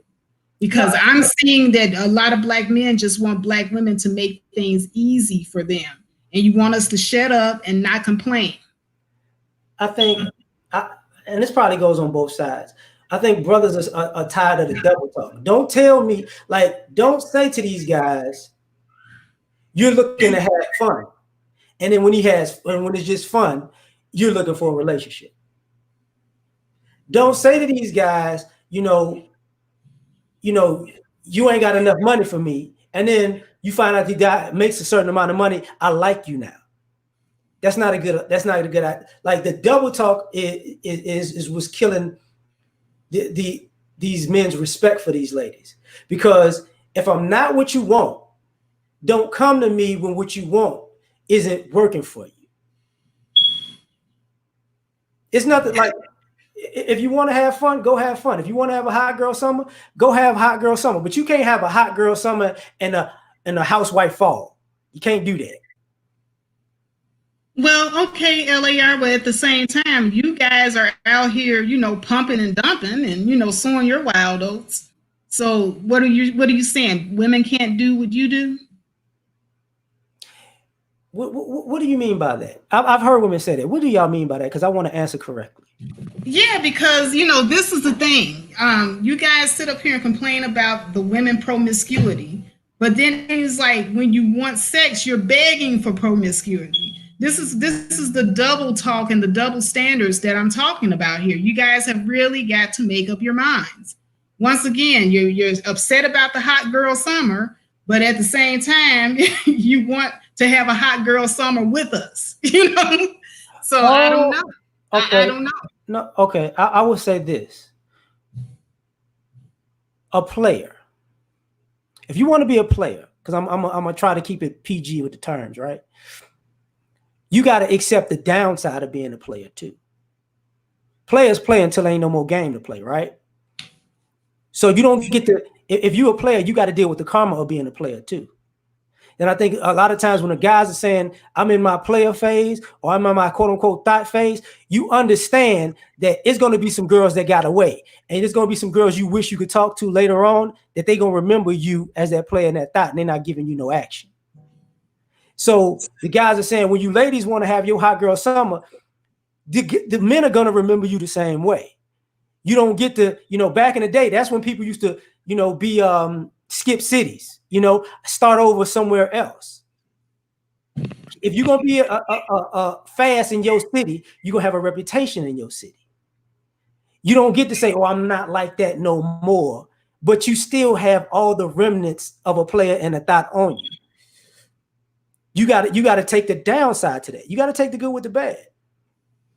Because the men are willing to take the good with the bad. There are guys who are old players who now they old lonely guys. And they're like, well, I want somebody, but I did put myself in this position.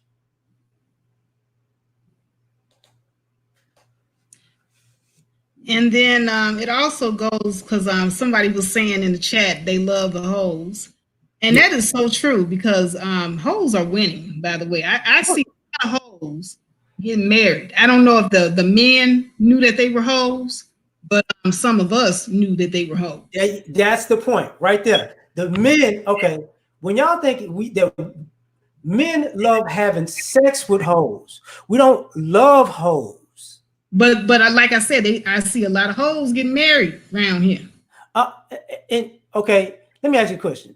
The hoes you see, they old hoes?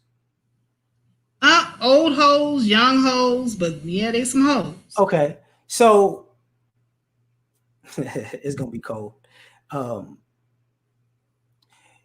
y'all see these old hoes get divorced too? And these young hoes get divorced too? Yeah, I've seen some get married and some get divorced. Because you can't turn, you know the phrase, you can't turn a hoe into a what? A housewife, yeah. So yes, if you're a guy, you a sucker for marrying a hoe. But if you knew she was a hoe, you find out she was a hoe, then hey, it is what it is. But meanwhile, I see a lot of so-called good girls still sitting on the shelf waiting on a guy.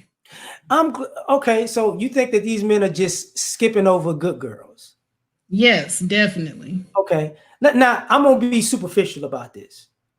The good girls in our community have a reputation of saying that they're good girls, but because they're good girls, they don't take care of themselves well. I'm a good girl, but I'm overweight, but I'm good. I'm a good girl, but I'm not really feminine. I'm a good girl, but I'm kind of, I dress like I'm a pitcher at a baseball game, and it's not really attractive. I'm a good girl, but I don't actually, how can I say this? I don't actually know how to be a woman yet. So, they have that stereotype. Or like my brother said, I'm sorry. So basically you're going to say all the good girls are unattractive. No, because I was about to bring up another stereotype. I'm a good girl, but I like the bad guy. Okay. I'm a good girl, but I'm, you know what I'm saying? This type of ideology where you good, but you need a little excitement in your life. So you with the 7-time felon. Here's a solution. Why don't all the black men who are nerds get with the black women who are nerds? Because the majority of black men and black women who are nerds don't want to be with nerds. Oh, well. It's just like the majority of the good girls don't want to be with good guys. You would say the majority of the good guys don't want to be with good girls. Would I be correct in that? Yeah. Now, the question is, we've talked in the manosphere about guys' self-improvement. I'm not going to say improve. But hold on, before you do that, though. So then you just got through saying that majority of the good guys don't want to be with good girls. And then I said that hoes are winning. And everybody in the chat room tried to roast me up for it. Mm-hmm. Just got through saying good guys don't want to be with good girls. So why is it so far-fetched that these hoes are not out here winning? If you consider, I'm gonna be vulgar for all these hoes are winning at is dick. They're not winning at anything but dick. And these good guys and these nerds will give that same dick to another type of girl. Like is like in this, and I'm glad you said that because this is part of what I was about to ask about was these when it comes to men, you understand you're gonna have to compete with other men. He might be a nerd, he might be an athlete, he might be a drug dealer. All these guys are gonna compete for women, but they're gonna do it in a different way. But the thing about it is they're gonna be a man in whatever form they come in that genre or whatever. The question is, how are these good girls competing with these hoes? Are they just saying, I'm a good girl, so I don't have to compete? Okay, so now if the good girl tries to compete with these hoes, I mean, exactly how do you compete with a hoe? Pray tell. You compete for the man's attention. See, like this is the problem with the quote unquote, and that's why, we're talking about laziness earlier a little bit when I say some of the women are lazy. When women feel like they're on, I'm good, I don't have to do nothing. So if you want these men, you still got to compete even if you're a good girl. The hoes are competing for these guys, are they not? Because, but you asked me what they got to do, right? My bad. Let me back that up. You gotta, for one, go to where these guys are at. For two, you gotta be just as attractive and feminine and in a competition sense with these quote unquote hoes. You ain't gotta dress like them, you ain't gotta be like them, but you gotta be feminine as you gotta be as feminine as you can be for a quote unquote good girl. You gotta actually get these guys' attention because these hoes are out here getting these guys' attention. These good girls are just sitting at home like, I'm a good girl. This man gonna fly through my roof one day or from a parachute and he gonna see me on the couch. And I'm just sitting here with my wine and my popcorn watching Netflix. God, Jesus, send me a man. That's not gonna work. Okay. So now she's just she's feminine and she's just as attractive, without being slutty. Mm-hmm. Now here's the other thing, but she doesn't put out like the hoe does. Mm-hmm.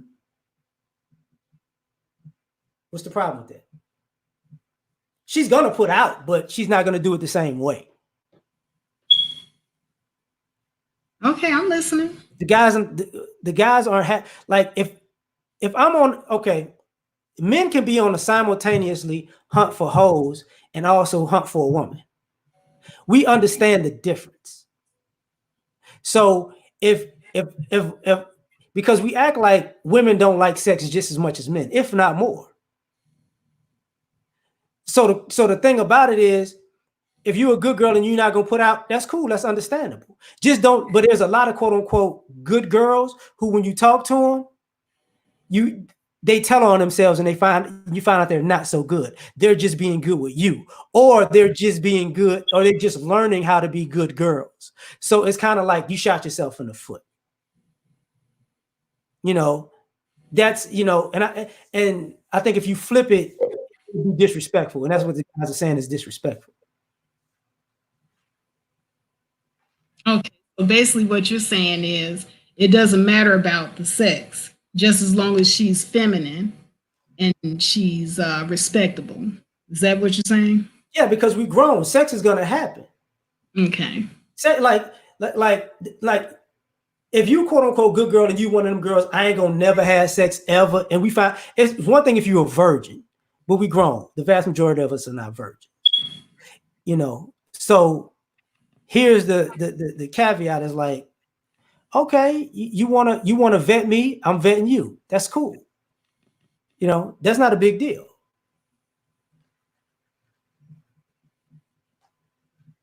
Okay. All right.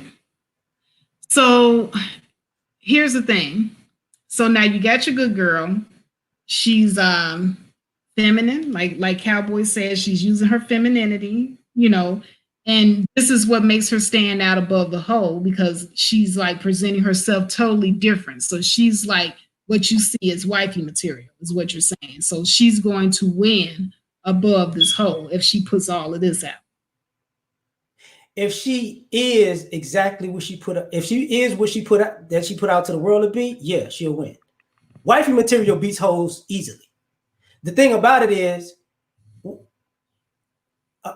how can I say this? A lot of people are trying to imitate wifey material, then you get with them, they're not wifey material. You gotta be that. And now here's what I'm gonna do.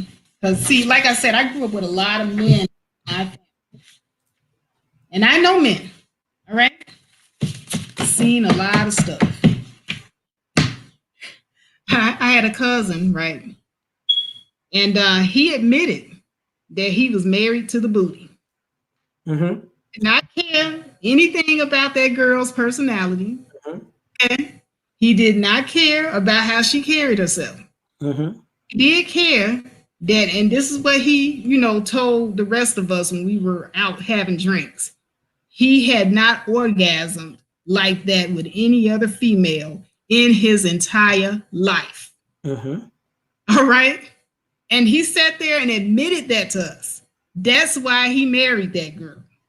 Mm-hmm. And you telling me that these hoes ain't out here winning? Yeah. Yeah, that's what I'm telling you. They still not winning. You like, is she an example of because it's not, and even in that scenario, she actually wasn't the hoe, he was.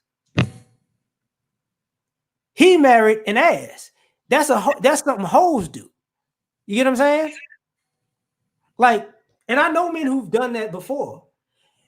And ironically, here's the difference. Okay, and see, and you got people in your chat trying to attribute this to my mindset when I'm telling you this is a whole man that sat here and told us that. So now this is my fault because he said he married a hoe. No, the irony about that is, okay, so because what you're basically saying is kind of the reverse argument of when we say you married or you got with the thug dude because you thought the sex was better, right? It's kind of the same thing. So you think your cousin gonna go around after, if this ends negatively, like all these bitches ain't shit because I married an ass? Like, you think he gonna do that? But let me tell you something. But he's not the only one, though. That's just one example. No, I'm not saying he's the only one, because I know that exists. Have y'all ever saw this show that used to come on television? I forget the name of it. I think it was called Marriage Court or something like that. Divorce Court? Oh, Moral Court. That's what it was. No, I never seen that. Okay, well, they had this black man. He was like the judge on Moral Court.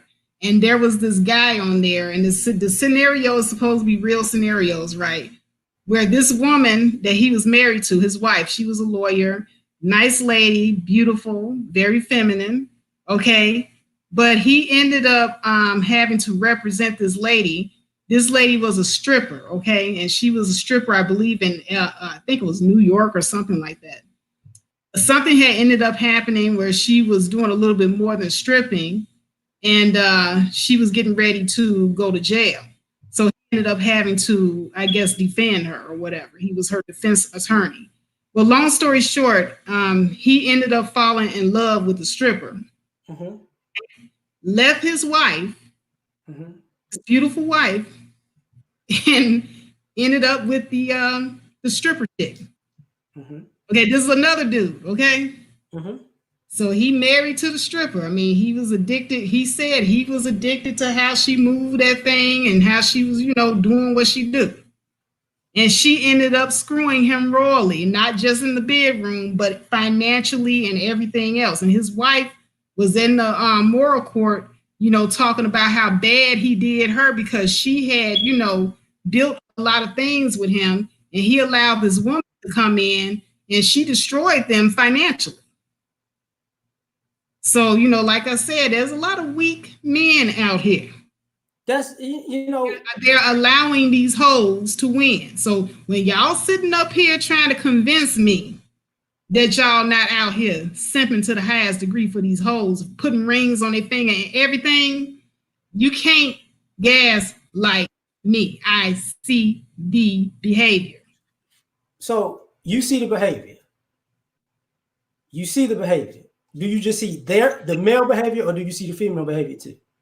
I see the female behavior too, because like I said, these women are out here, dropping it like it's hot. I'm not saying that they're completely right, but at the same time, if you want us to be responsible for choosing better, some of you guys are sitting up here having children with outright hoes, women that are riding stripper poles, and you know it. Okay.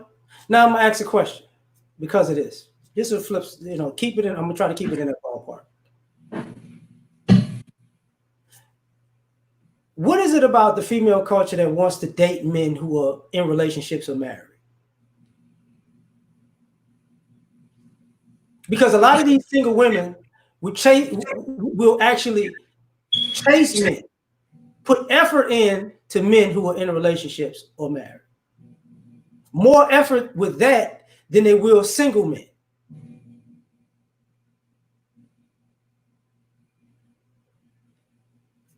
What's the issue with that? Okay, well, here's the thing, and it goes right back to the numbers. There really is a disparity in the number of men that are available for these women, and like I said, it's not our fault. A lot of our men were taken out during that crack era, and put in prison. A lot of them died during that era, with the gang activity and so on.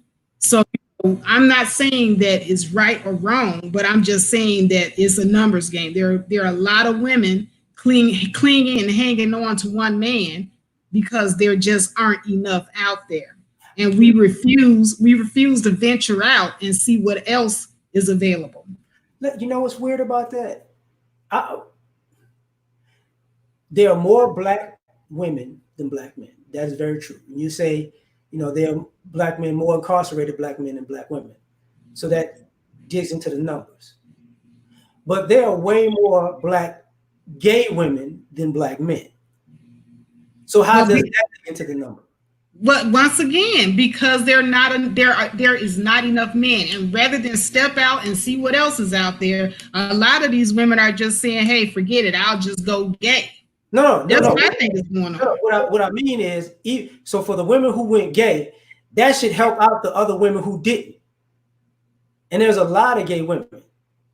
And some women are gay, some women are bisexual. But there are a lot more, in my opinion, in the black community, there are a lot more gay women or bisexual women than men. So the straight population. Well, we don't know the exact number. I wouldn't say that because I don't know what the number is. All I know is I do see a lot of gay men and a lot of gay women, but I don't know how many. Okay. I would say that there's a way more gay women, because there are a lot of, because we don't talk about is, how can I do this? There's a segment of women who are quote unquote bi. They're cheating on their men, or they're not dating men because at one minute they're dating a man and the next minute they're dating a woman. And see, that also plays into quote unquote our relationships. We got to figure out who's actually on the side of just people who just heterosexual. Because men have dealt with women. The vast majority of us men have dealt with women who, as black men, who was gay or bisexual in our lifetime, now in 2020. But see, that's the other thing too. Now there's a heck of a lot of black men that promote bisexuality in women. You get a lot of guys that sit up here and say they don't want to be with a woman unless she's bisexual. And why do those and so if they don't want to be with a woman unless she's bisexual, that means the woman he's dealing with is probably bisexual, right? It could be, but there's a lot of guys that's out there that's like that. And they love it. They sit up there and they brag about how they woman, can get other women. Okay. Their woman can get other women. This is part of the thing. It's easier. We're in a territory where women are talking to women for men and women are talking to women for women. Exactly. That there's a lot of that going on out here too. So I don't see too many guys mad about the bisexual women at all. No. What I'm saying is because of it, it helps even the numbers of 1-to-1 between the actual men and women who just want to deal with men and women, because this is going on a lot. No, not necessarily. Because like I said, there's still a lot of our men who have died, who were killed off, a lot of young men. I'm talking about marriage age men, because right now the men that are left are the men that survive and they're older. And Yeah, then you got a lot of marriage age men that are in jail. So the only thing that these young women really have to pick from out here are men in the generation X, that our generation, and a few men from their generation.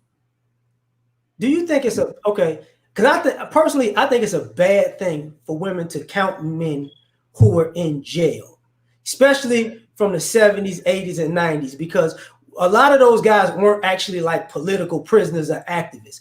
When this is one thing that I think the women do horribly wrong, because they used to say that back in the day, all the good men are dead, in jail, married, or gay. Three of those things aren't good things. But you have to look at the crack era. There were a lot of men that went to jail on those little small bogus crack cocaine charges, where they were actually sentencing them to long sentences versus people who were actually selling the powder cocaine. Right. And that's the reason why Barack Obama had to come out with the Fair Sentencing Act to kind of, offset that, because there were too many black men going to jail for long periods of time, being taken away from their families and being taken out of the dating pool. And not these men weren't necessarily bad people. They were just out here scratching and surviving. But I'm glad you said that, because what about the other guys who weren't bad people? Like the guys who were truck drivers, the guys who were welders, the guys who were the cops, the guys who were electricians, the guys who did deliveries, the guys who went to school or went to the military. Those guys are good guys too. But those guys weren't, they're not even put on a higher esteem than the guys that went to jail. Do you think that that's problematic to me? Well, it depends, because like I said, I'm looking at most of the guys that I'm in the trucking field. And most of the guys that I see in my field now that are just now coming in are the young guys that are just getting out of jail. Right. And they only chose this field because this is pretty much the only field that would take them with their records. Mm-hmm. But for the most part, there's nothing but a lot of older guys in this field. That's the reason why I said what I said. As far as the ratio to older men to younger women, there just isn't enough of the younger men in their own generation for them to pick from. I'm quite sure that if these young men that are driving the trucks, and there are a lot of them that I do see that have ladies, so they are getting booed up with somebody. Yeah. But to say that these women are just overlooking them, I don't see that, because I see these guys with black women. But here's the irony about that. Those guys you're talking about who went to jail and came out, don't most of those guys have children?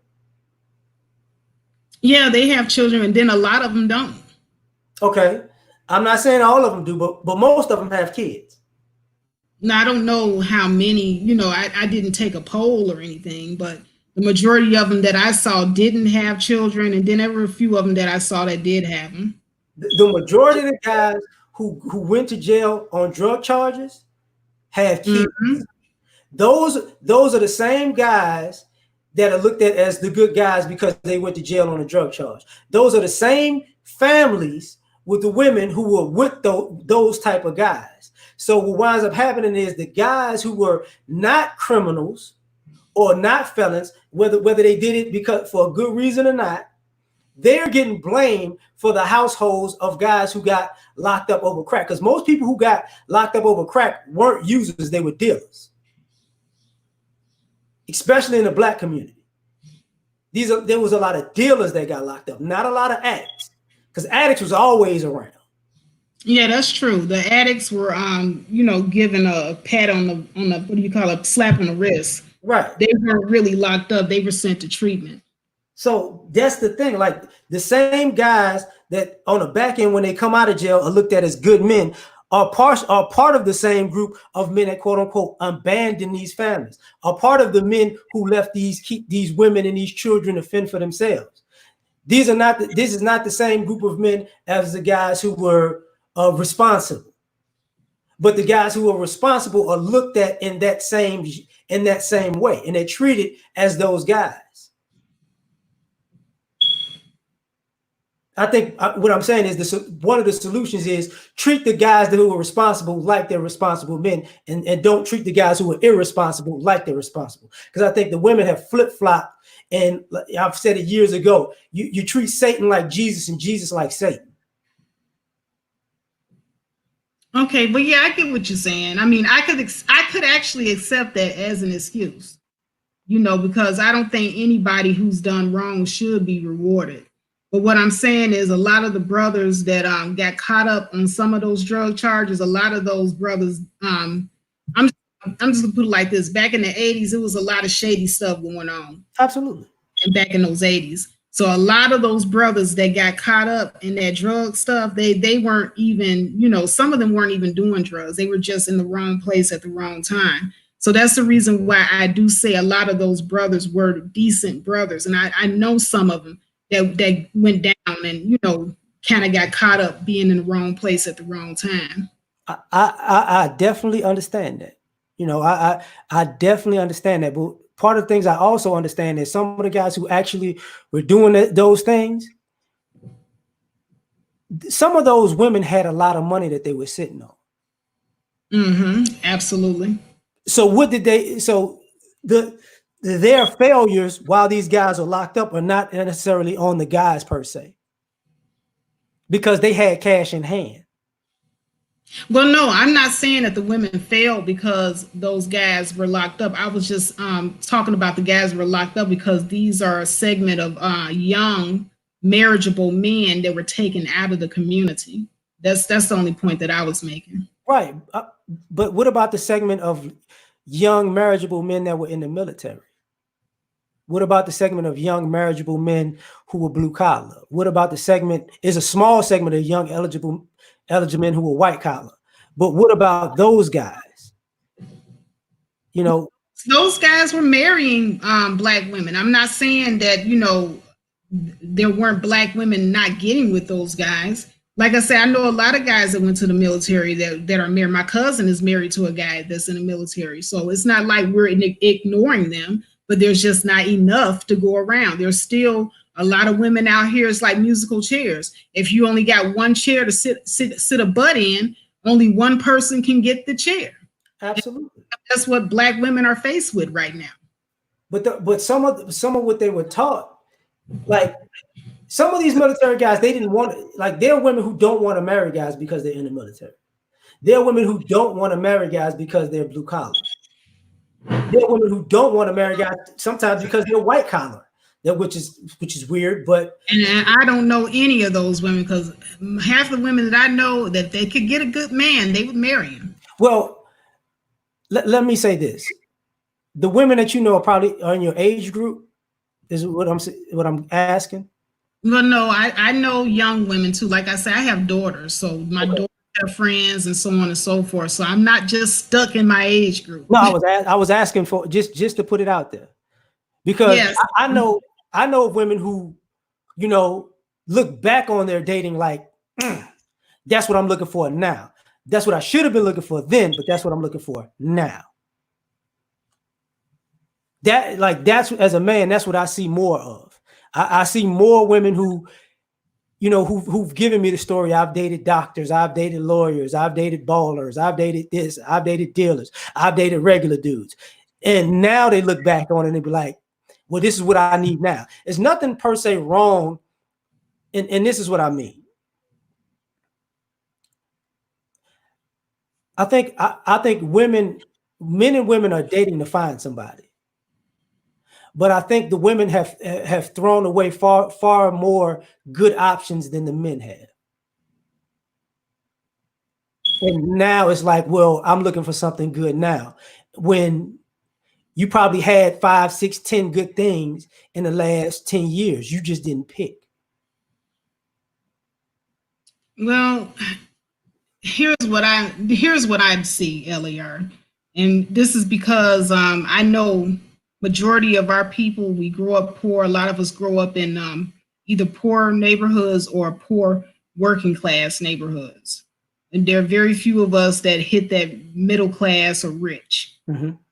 So with that being the case, I grew up around a lot of women that looking at their options. I'm just looking at the surroundings of where they grew up. Either you had the thug, or either you had the blue collar guy. Mm-hmm. Most of the girls that I grew up with, they dated both. You get they either had the thug or they had the blue collar guy. It was one or the other when you grew up in the poor area. So I wouldn't say that these women are just not wanting to pick the good guy or anything like that. It's just basically you're picking from what it is that you're in close proximity with. Well, I definitely get that you gonna always deal with who's around you. I think because Black women are quote unquote the most educated group in America, you see this happen on college campuses with them. So they can be college students still in a different city, in a different state, still dating drug dealers. Not dating students on campus, but dating dope boys or dating street dudes while they're getting their education or dealing Where where they grow? How can I put it? Did they grow up around street dudes? Is that yeah. all they knew? Yeah. Also you have to look at the psychology, because you also have a class issue. Now, if you have certain guys, they look down on women that come from certain areas, and I know this, myself, because I've had certain guys in my family say, "Oh, she from this end of town, she ain't nothing," and she could be a perfectly decent woman, but she would get judged for living on a certain town side of town. So, these women will grow up with these stigmas, even if they do make it out and end up in college, because they grew up in an environment. That's all they know to look for. That's the reason why I went back to I'll go back to my original solution. We have to start teaching the children how to vet better. Because a lot of these kids, this is what they're looking at. They're looking at what they're used to seeing, what they're used to dealing with growing up. So if we don't teach them any better, teach them what to look for, they're not going to know what to choose. And that's a good example of the college student going in college with guys that are also in college, and she's still choosing from what she knows, from what she grew up. Yeah, I can see something like that happening. But that's part of the issue about knowing what to look for, because now it's in front of you now. When you're still not choosing it and it's in front of you, that's an issue. I think how can I think one of the issues that like, I don't want to say this in a bad way. I think we put too much. We made our women, and women believe that our women are too angelic, because what I do know about a lot of sisters that is not spoken about, a lot of sisters are on drugs and alcohol harder than guys are. There are a lot of women who are addicted to drugs and alcohol.